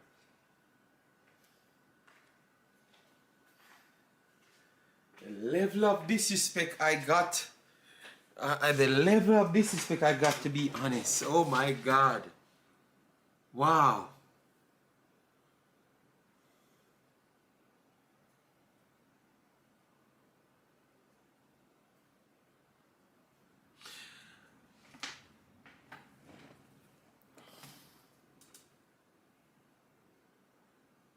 Needs to be done at the local schoolboy level to get more young players seen on the global stage. Garfield Jones tells us more. Redemakers was on hand at the Norman Manley International Airport on Thursday as part of a contingent to welcome home the national under-17 team who recently qualified for the World Cup in Qatar. 3 members of the squad honed their skills at Redemakers Academy. Now, according to the Netherlands-born coach, there needs to be a mentality switch among local stakeholders. So I think there's some persons that try to raise that standard, but I think a lot of it is still evolved around winning. I want to win today, I want to win Manning Cup, I want to win Pepsi, I win Colts, and all of us have one goal, which is get the players to play Champions League, play in Europe, and get the national team to the World Cup. And winning Pepsi don't help me that. So we have to focus more on the development. How do we create players that are wanted by the teams in Europe? And that's where the focus lies. According to Redemakers, the focus should be on developing talent for the overseas market. Have to play under pressure, because we have to play under pressure in Europe. You might lose some games here, because we're going to still do the pass on the ground, because that's what we need to do in Europe. And we might lose. I don't care about that. But too many people in Jamaica is about, we need to win today, we need to win Pepsi, we need to win this, we need to win. No, the win is when a player goes on. Even this one, I would consider this a win. We qualify for a World Cup. And how you shape them there is not necessarily by winning every day. It's about developing. And if you develop something, you have to make room to make mistakes, and then you correct them and you improve them. And in Jamaica youth football, we're very little on allowing mistakes to happen. Redemarker, maybe I need to add something to that, Redemarker. We as a people, it's more of an ego trip more than anything else. I love the way you put it, but you put it only in that patch of in football. It's just we as a people. And that's what I've always tried to tell them. You have to live what you want in football. You don't take from football what you're not willing to give. You have to do that. And because our culture is pride and ego, it's pride and just what we can brag on, we can't see football development have actually passed our brain cells, because we are stuck on just pride. So it's always about we need to win now, win now, but we keep on failing the kids then, because you have an overseer that always patched in that win now, because the kids them can't grow themselves. They can't grow themselves. It has to be some overseer kept growing them. You understand me? And that's what I kept telling people. But and remember, I told you that a lot of people that owns the players them wasn't all right with this bagger kicking away football. You hear it to yourself now? You guys thought I was lying. You hear it yourself now? 2 days after I spoke on it. So I'm loving that Redemarker came out publicly and said, yes, yeah, winning is not always the order of the day.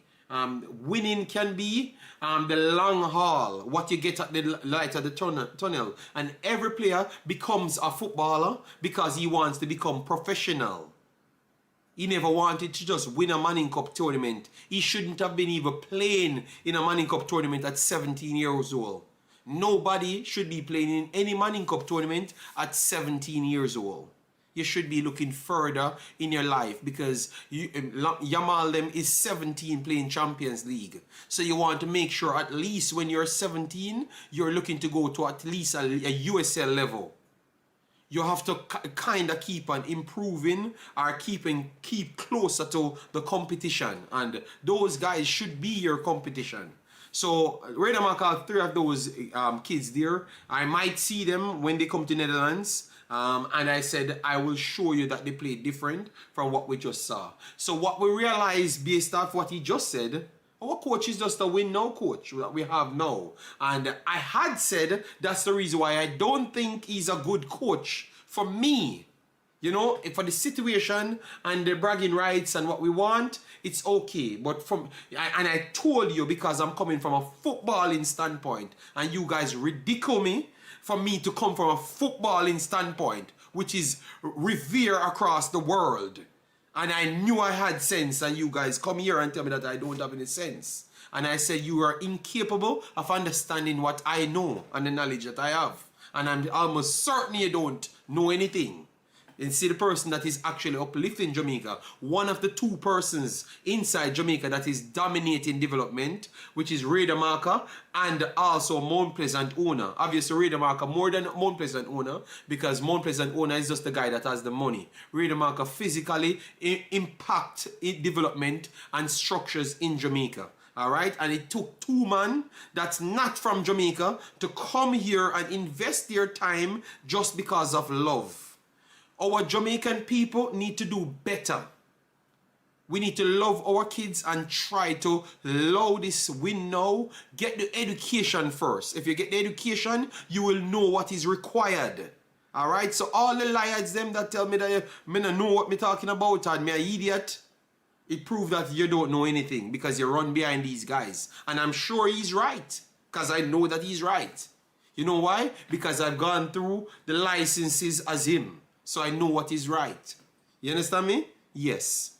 So all you need to do is just go through those places and don't run to positions. Try to get yourself educated first, because you're doing it for the best reason. The problem is too many people in Jamaica is doing football for the wrong reason. I saw Whisper gets pretty much robbed by Mr. Butler and people supported it. And that is flat out wrong.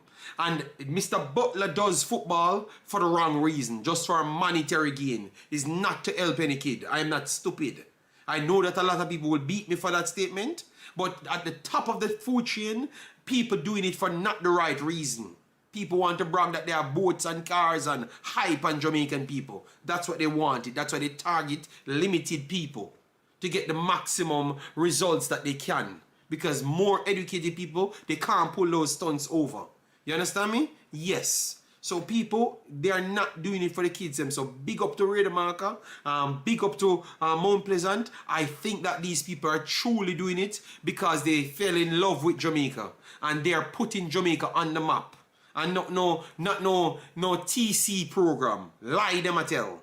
These people should get their credit because they are the ones doing it. I saw them. Remember when I'm talking about Kingston Academy, nobody even knew Kingston Academy. Nobody actually even knew them.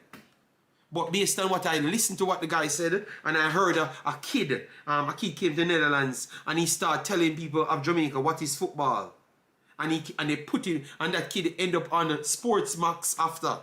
And he told him that, yeah, we don't know nothing about football, you know, because we were just running up and down. We're just running around and stuff. And now we realize that if we have better spatial awareness, we can do more. And if we can think the game better, we don't have to exert so much energy. Well, I love that youth. Little kid, you know, around 12 years old at the time, you know. I love that kid because I said, finally, I don't hear this big man come tell me about big, fast and strong and dunce like dog. Finally, we are getting some people that will bring Jamaica forward. Finally, and this is a 12-year-old kid that is smarter than Mr. Butler and will reach more places than Mr. Butler and everybody that he develops. Because see, he's approaching football the right damn way. So I applaud these guys to help my nation people, because you guys are doing a fantastic job, and anything I can do to help these guys to maximize their reach in Jamaica, I try my best always. And that's why we had sponsored them multiple times, and I'm still trying to work with them to try and do anything I can, because they're helping our people blood. You understand me? Yeah, man. Big up to them, man. Big up to them. You guys should get some national awards for what you're doing in Jamaica, blood. Alright? You guys should get some national awards. Alright? Yeah, man. Respect and thanks, Redemakers. And I hope to see him in person and tell him myself, you know, because that's the thing that make me very happy, because I know what is required. Obviously, I'm not there to do it. Or I would have gotten more pushback because I'm not white, and we are very much stereotyped in our own country, especially in the footballing department, you know. So I wouldn't get the same chance that Redemakers got, to be honest. You know, so I'm loving that he got it and he did well. Continue to do the great work, my brother. Respect, all right? Yes. And Ash as well. I'm not going to left out Ash. Ash is a very good human being. He's from Jamaica, born in Jamaica. Very good guy, very good guy. He wants the same for the kids as well. He came on our program and told us that he will never try run no money. And he wants to sell the players them. He doesn't want to sell a player. He wants to make sure a player gets the right development to help himself in life. You understand me? And you got to love these people. They might not be the most outspoken and give you all the sound bites, but sound bites are crap blood. These are the people that's helping the nation. All right, so listen good going forward, people. All right, listen good. Yes, they won't respect me because I ain't white, you know. Yes, so people, that's Redemakers.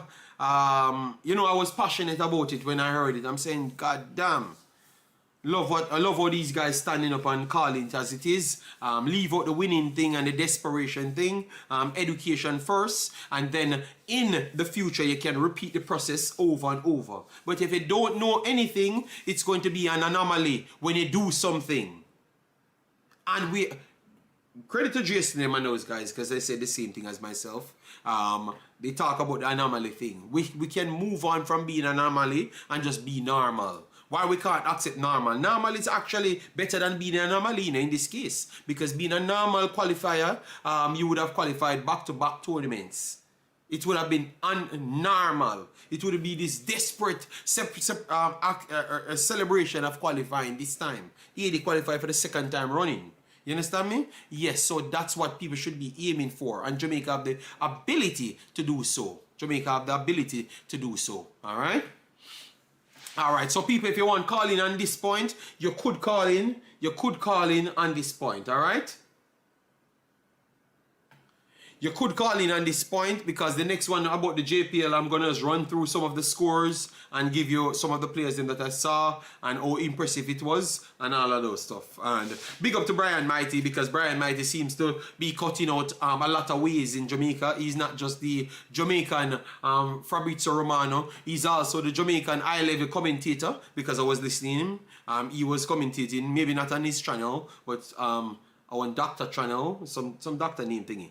It just came up, a Jamaica game playing, and I was watching it and stuff. Alright, and I thought that Brian conducted himself well, and we need more people like that so he can keep on helping the program grow. So more people have knowledge on the players. I thought that both of them did well. They did well. JD, you the definition of insanity. You keep saying the same thing, but they don't listen. Alright, I should give up. Alright. Well, Redemakers them in Jamaica. Yeah. So, alright. So, people, I gave up after today, Omzo. I gave up after today.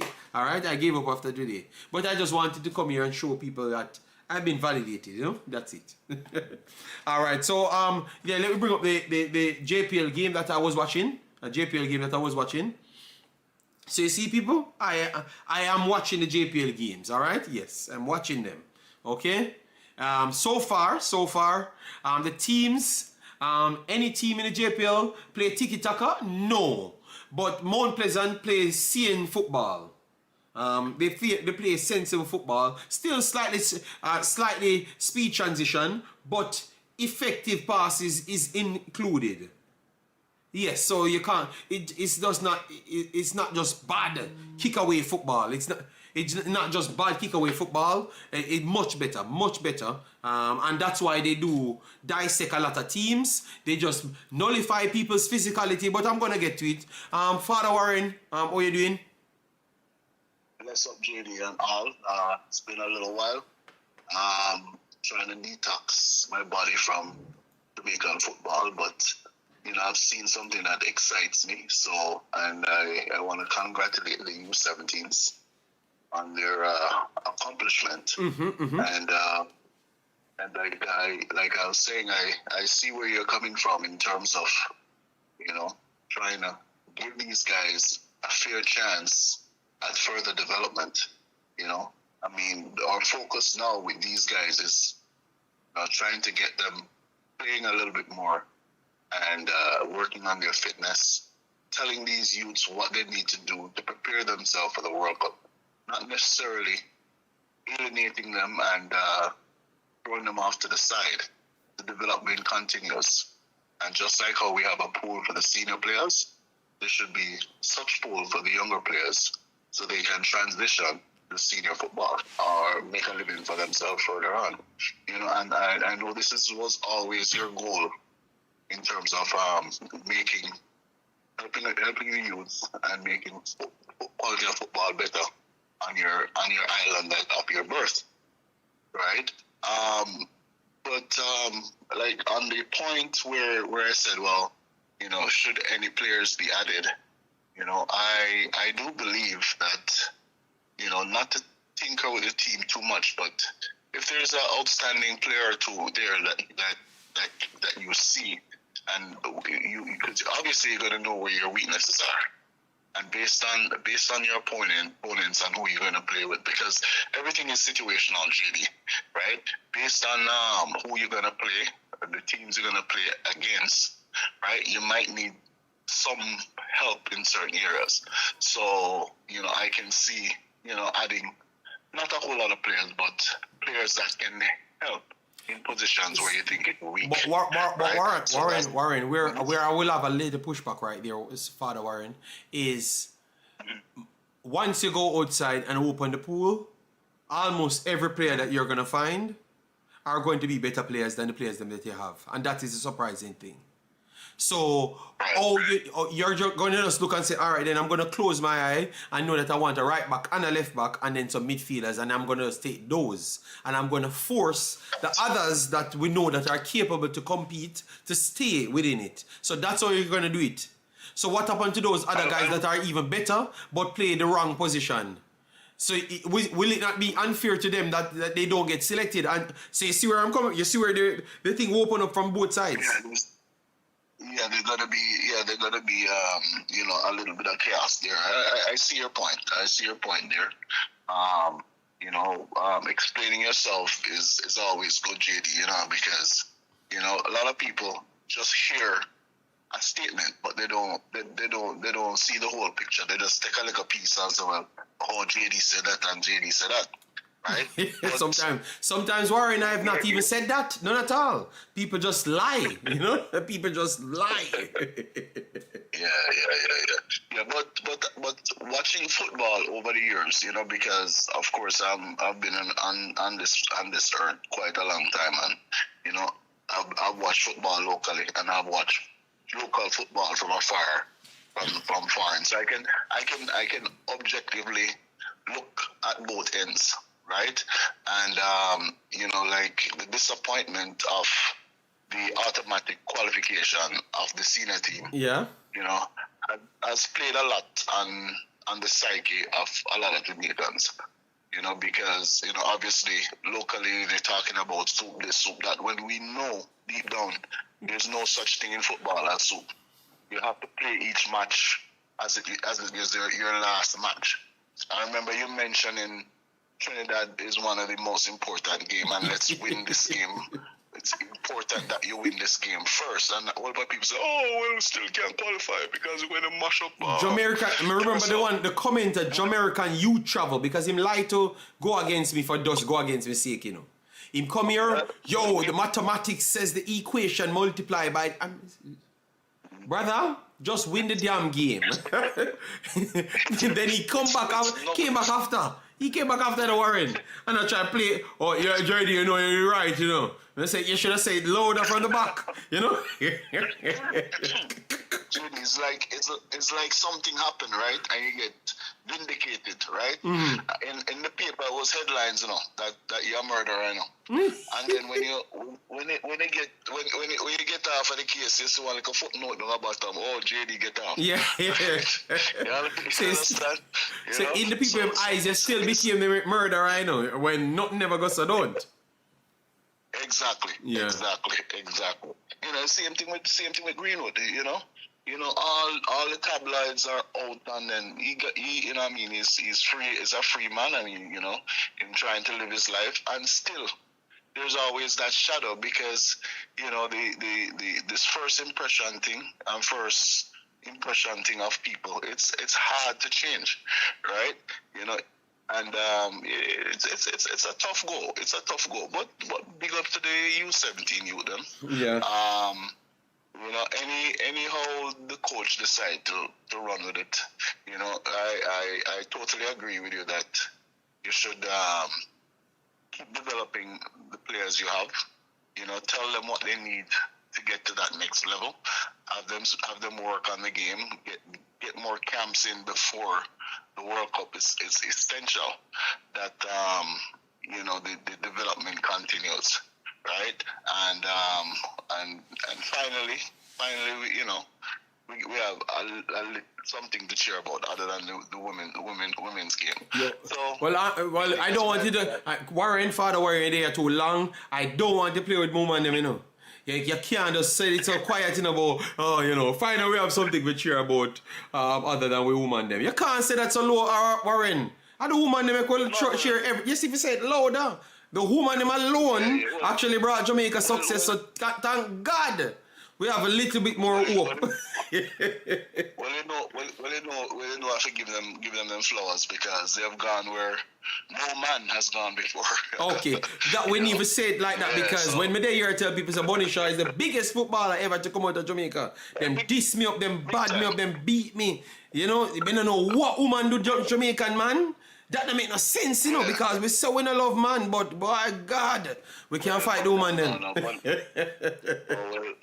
her accomplishment speaks for itself, and it's hard for people to walk around and say, "Oh yeah, woman." No, it doesn't matter. It's your accomplishment, right? You know, don't confuse activity for accomplishment, right?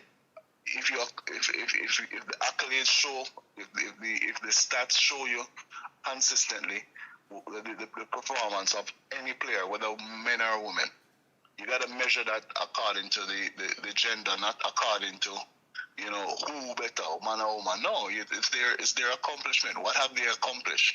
You know, how consistent have they been? And Bunny Shaw has been very consistent. Very consistent. Yeah. And not just Jamaica or Concacaf level, world level consistent. World, yeah. And I remember even champion that cause years ago, right? When I say she would be one of Jamaican's best forward. Yeah, one of the best forward ever, you know. And it's coming to, because every level she has played, she has gotten better and better and better. Yeah, man, it's not coming. Father Warren, it's not coming. I don't think she can get really much better from where she is. I think she really reached the level of the greatest thing. Yes, I think she's up there with everybody. If you're going to put her fifth, you're going to put her fifth in the rest of the world, not Jamaica. Yeah, she's by far the best player ever to play for Jamaica blood. Of course. And as a Tottenham fan, I hate to say I'm watching City football, but it's not the men, it's women. All right. Respect Father Warren, all right? I'm a City fan when it comes to the women's game. All right, respect Father, yeah? So JD, that's it. I haven't been online for a while. Myself? Like I say, I'm trying to detox from... All right, sorry about the bad. I know that, I know it goes, man, but sorry about the bad thing. Support the Reggae girls them only for a little while until the Reggae boys them can get good, you know? Yeah. It's not good for the meds, you know? Yeah, man, I know. All right, so take your time, big boss, all right? So bless up yourself here. All right, respect. Bless up everybody in the chat and keep supporting Wemaxit. All right. This is where you find the truth. Always. All right, respect, big boss. All right, big up. All right, so that is the great Father Warren. Yeah, Father Warren did posted it on Facebook and stuff. Father Warren love support the team. So if the man said he has to detox, why are you eating on the man? The man invested a lot of time. People, when we come here, we invest a lot of time to support our nation in the man. So if foolishness happened, and we knew that foolishness would have taken place solely due to the fact that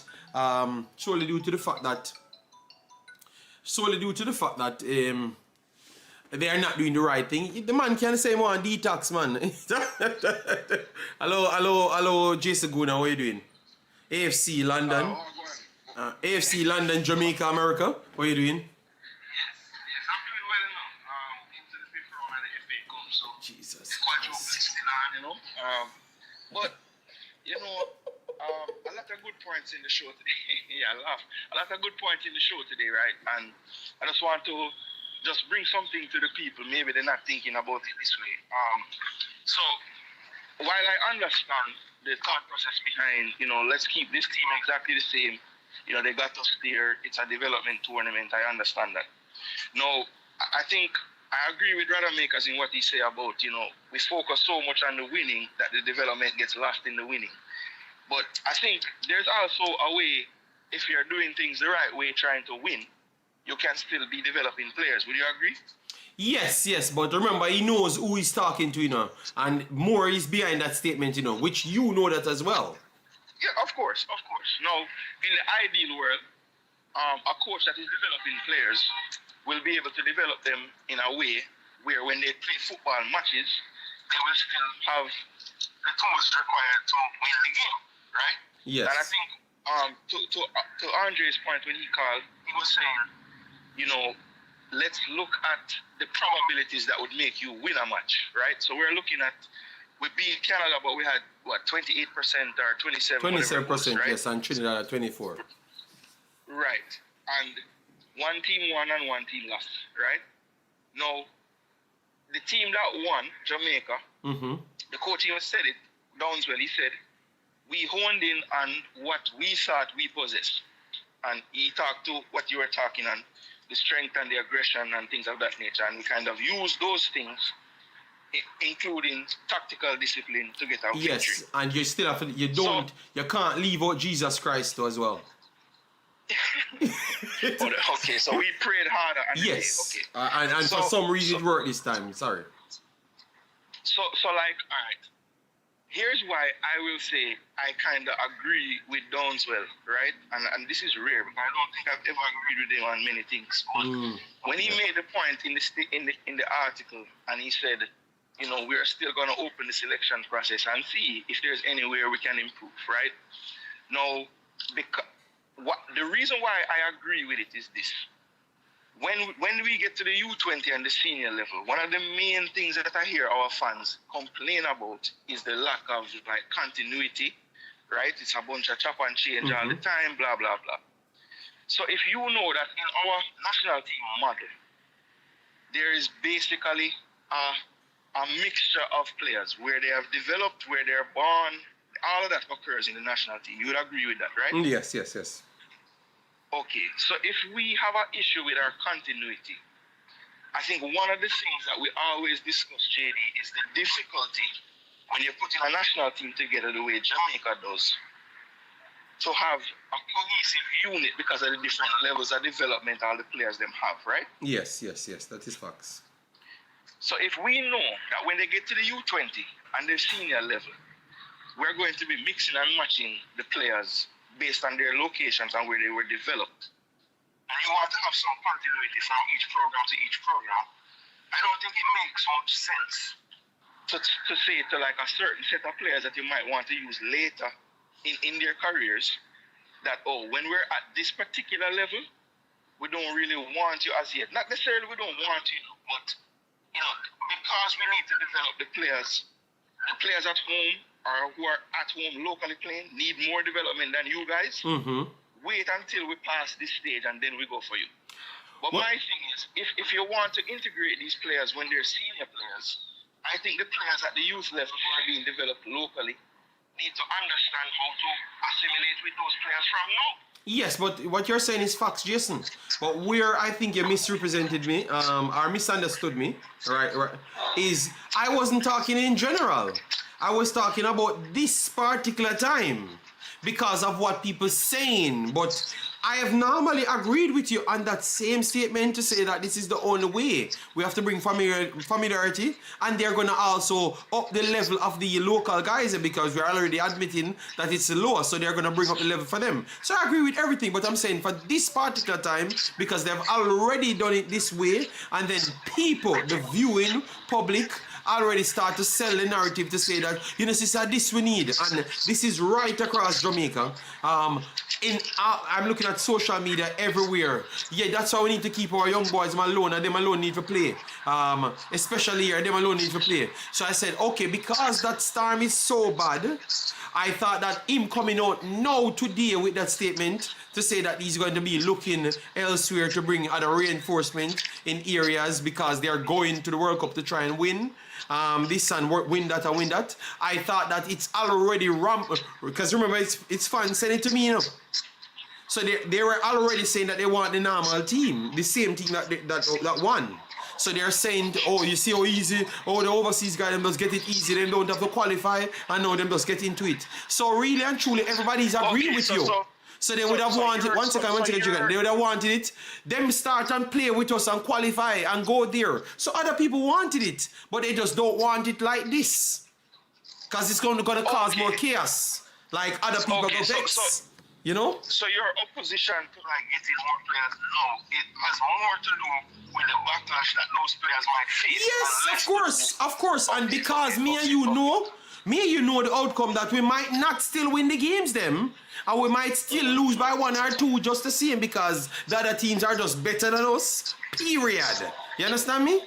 So that is my problem. My problem wasn't about the best quality players should not be selected because the reservation should be placed for local born players. Nothing like that. I don't believe that foolishness. My statement is solely because they got them there right now. And remember, we're always talking about from U20s to the national team, oh, we need to fill the stadium. And we always have to pick these guys. So I'm saying they qualified and the fan base is getting an affinity towards them. And I celebrate them. So, boy, just make them do them thing. You know, that's all I was saying, Jason. Just make them do them thing by that way. Because now, if you put 6 man in it now, and obviously them are going to be better than the other man them, the fans never get a chance to see that, you know, Jason. You know, when the fans them get for seat, only in the game themselves, when them already lose. But the coach get to see them in a training, for know see them better than the next man them.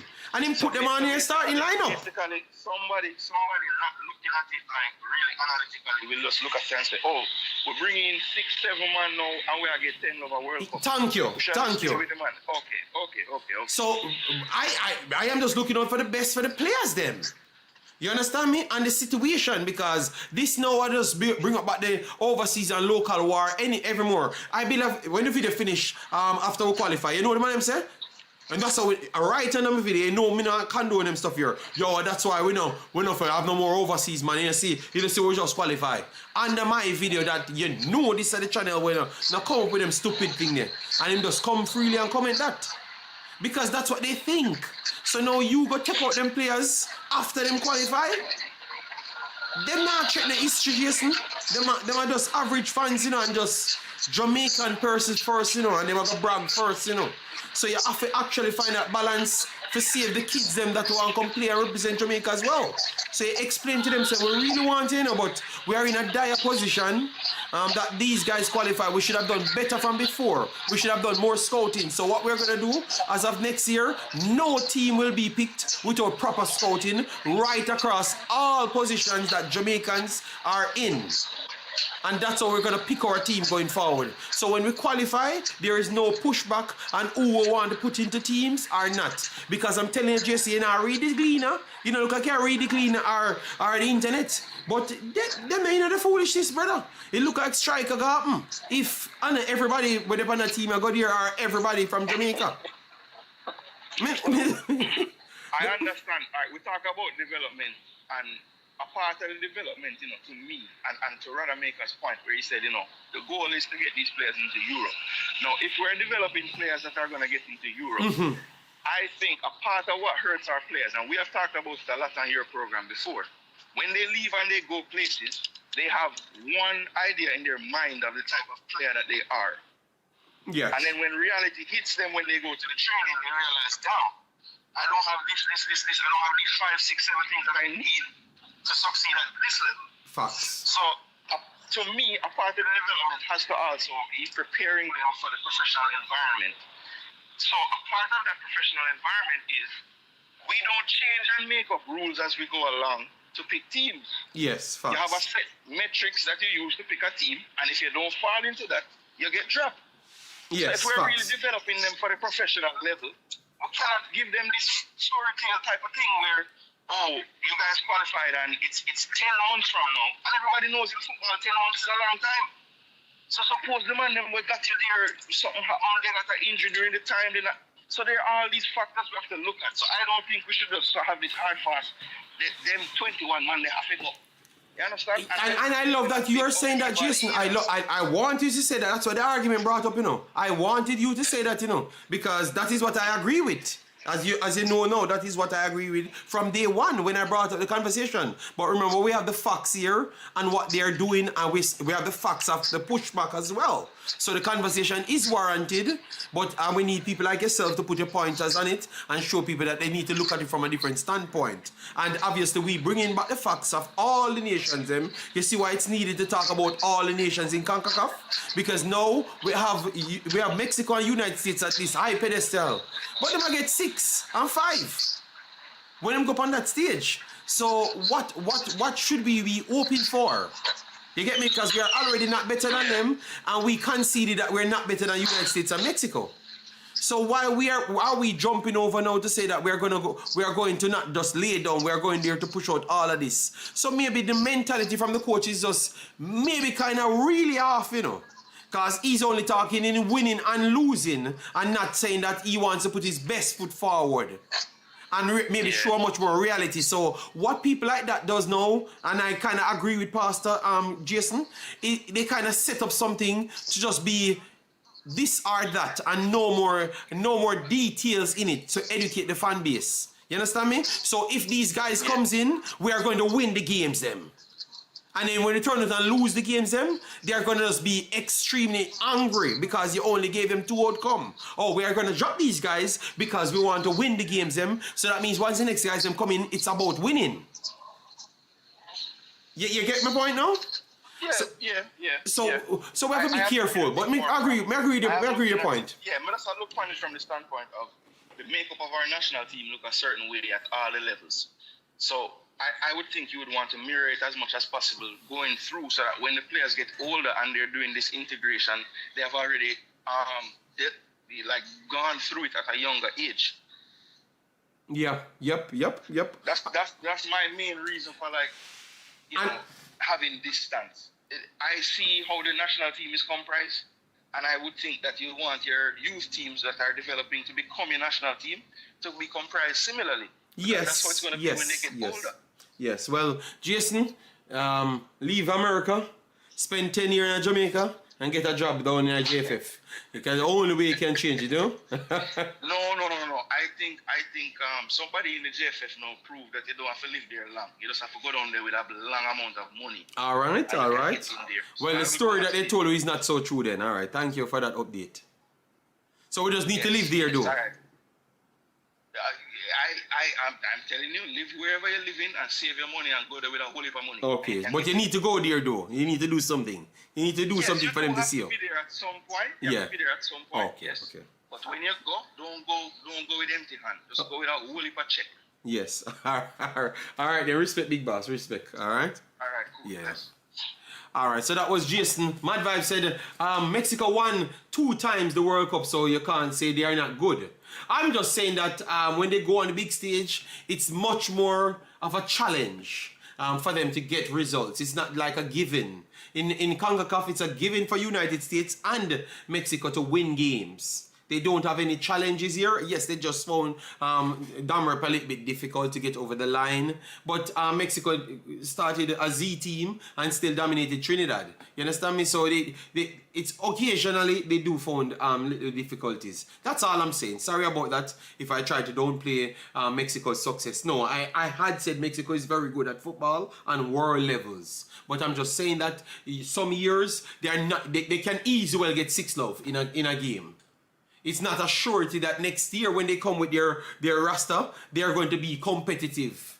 They can go there and get 6-love from England, 6-love from Spain, but the next year they can win the game 1-0 against England and draw the game against Spain. That's what I'm saying. But every team Mexico builds will beat everybody in CONCACAF aside from the top 3. So, I thought you would have known exactly what I'm saying when I'm saying it. But that's what I meant by me saying that they have found it hard in the last few years, So why is it that Jamaica need to just move from not below Mexico and United States and just go straight over there. They have to win every game. You know, that's all I was saying. All right, so guys, as what I said, I did watch this game down below all in Mount Pleasant. I thought it was a decent game, you know. Imaxit, JD, answer the question I asked you. All right, I would have to search that, Mr. David. How are you doing? Thanks for being here, everybody. Please do it, like button, share, and subscribe. We have come to the end. We're just gonna go over the results that we have for the JPL. JD, how can a young player in school travel to Jamaica to train and play? Question, how do you pick these players before the qualifiers? As a big deal in the game, talk to us. All right. So, you would have had players, I don't believe this story of Jamaicans, Jamaican coaches telling them that they have to come to Jamaica. And I know that they do that because they did that to me directly. People around me tell them that they have to see them in Jamaica. That is complete bollocks. You have reports that they can call to each clubs. So each one of these kids are going to be connected to academies. They're going to be connected to academies, right? So academies have statistical reports for each of these kids and also videos. So you have to do analytic reports on all of these players and then you pick who you want and have to believe in those that you do pick because you are capable as a coach to transfer what you have in your brain. You understand me? So the story of people have left out of school or left out of their system, I think what Jamaica is doing is very bad. You know, that is like you're bullying the kids them to do something because you're unable to actually do your job. And that's why I don't like the unqualified people them. Because qualified people wouldn't have required that. They would have known exactly what they could have done and they give you a period that is actually fitted to build both you and the federation. You understand me? And put all of you guys on that same timing, plan with your clubs or your academies and get the job done. You get me? I think the attitude that Jamaica goes off with sometimes is to push the kids them away. So they made it difficult. Because remember, you had a time in Jamaica where in which they never believed that these kids wanted to come. We had to get the kids them here to prove that they wanted to come. And that's what changed all of this story. Remember, this just changed a few years ago, you know, by YouTube, you know, where Mr. Speed and others came on YouTube and said, oh, you guys know that they want to come here. And that's how YouTubers got in touch with the players them and brought them here. That's how this overseas and local thing even started. Solely by YouTube, nowhere else. YouTube brought them here. You understand me? And they did well in the U20s. And then that's how we started to try camps in America. And all. So this thing just started. This thing just started. We need to remember these things. It started right here. You understand me? So they put roadblocks up because it doesn't really benefit them so much of bringing in some of these players, some of these people in the federation and around because they are own clubs. And as what the Redemakers just said, they are tied to winning. You get me? They are tied to winning and sometimes they want to win and they want to expose their players and sell their players, so they need the positions sometimes. So a lot of people push back in areas and YouTube did a good job to put it out there, and maybe that's what transformed Jamaica and helped Jamaica to be on this stage to this point. Because I don't believe that Mr. Speed and others would have took this step if it was enforced on them. Because remember, we are on programs and people say, yeah man, those overseas guys should not play. Some of the same people that you're listening to thinking that they actually like Jamaica, they are the ones that was on the internet talking about we don't need to bring them in, they have to be 75%, and they don't know nothing about football to know who is 75% or 55% above the others. You understand me? They were putting up all of those metrics. So the fact that they're considering more people from overseas, it's a blessing because they never wanted to budge, you know. But because they realized in the end that they can use the guys them aura from overseas to get their players sold. And I had to convince Mr. Speed and others that instead of you guys push off these guys, you can use their brands and sell your players. Because if Ethan Pinnock is beside King, you can use the statistical data to show and sell your players them. People, maybe I am the one that made most of these players get sold. Because I was the one taught that into their heads. And I heard them spinning around now. Or you see, king number between Heat and Pinnock. And every player sold from that point, sold on the same premise that I convinced them over the last 5 years. So really and truly, Jamaica YouTube is saving Jamaica football, you know. Because they never had that idea in their head, you know. I had to be the one force it into Mr. Speed them head. Use the other guys. Them not saying I don't want to be used them because I honestly want them to play. But I wanted these guys to get in so bad. I had to convince them that, bruh, you don't see this is the only way you're going to sell players. If people see Mikel Antonio and Ethan Pinnock and King on the field, they had to be saying that King has to be good to be on the field with these players because these are professional Premier League players. Believe me, we had to force that into them. They never believed nothing of that sort. And now every transfers, Whisper, Dixon, Ziminiz, every one of them make the national team in their write-up paper that I read.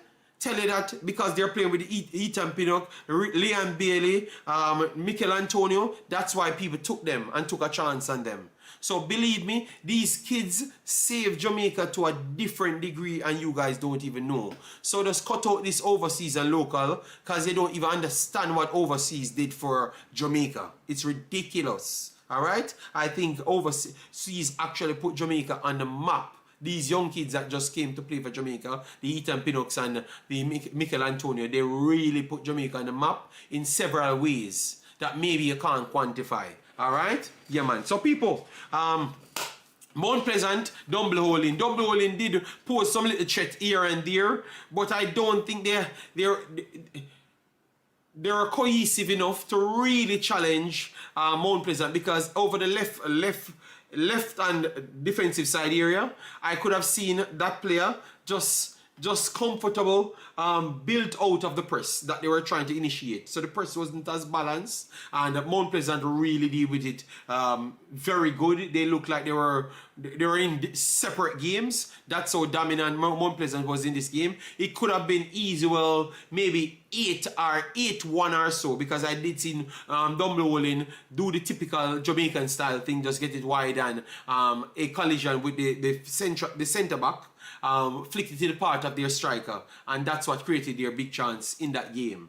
But aside from that, it was nothing extra. It was a dominance of Mount Pleasant. A dominance of Mount Pleasant. They should have been easy well out of sight a lot more. As you could see there, shots on target 1 to 10 on target. Shots off target 7 to 2. So 17 shots in total. They're counted for Mount Pleasant and 3 for Dumbledore. It was the competition and Mount Pleasant reigned supreme. Just to say one thing for sure, when a youth team qualify, every coach that took a session wants some credit. Yes, that is true. That's true. Well, people, take care of yourself. I think this was a lovely program. I am going to go in hibernation now because I wanted to do it from yesterday, but I had to come out and put out these information that we had on the cards. All right, so massive respect. Please do it, like button, share, and subscribe to the building. And always remember, listen first. And don't just listen to directly respond. Listen to understand what someone's saying. Because maybe the person that is actually helping you is a person that's actually being a little bit more difficult as to what you perceive. But they weren't being difficult. They're just trying to understand what you're doing. Alright? Yeah, man. So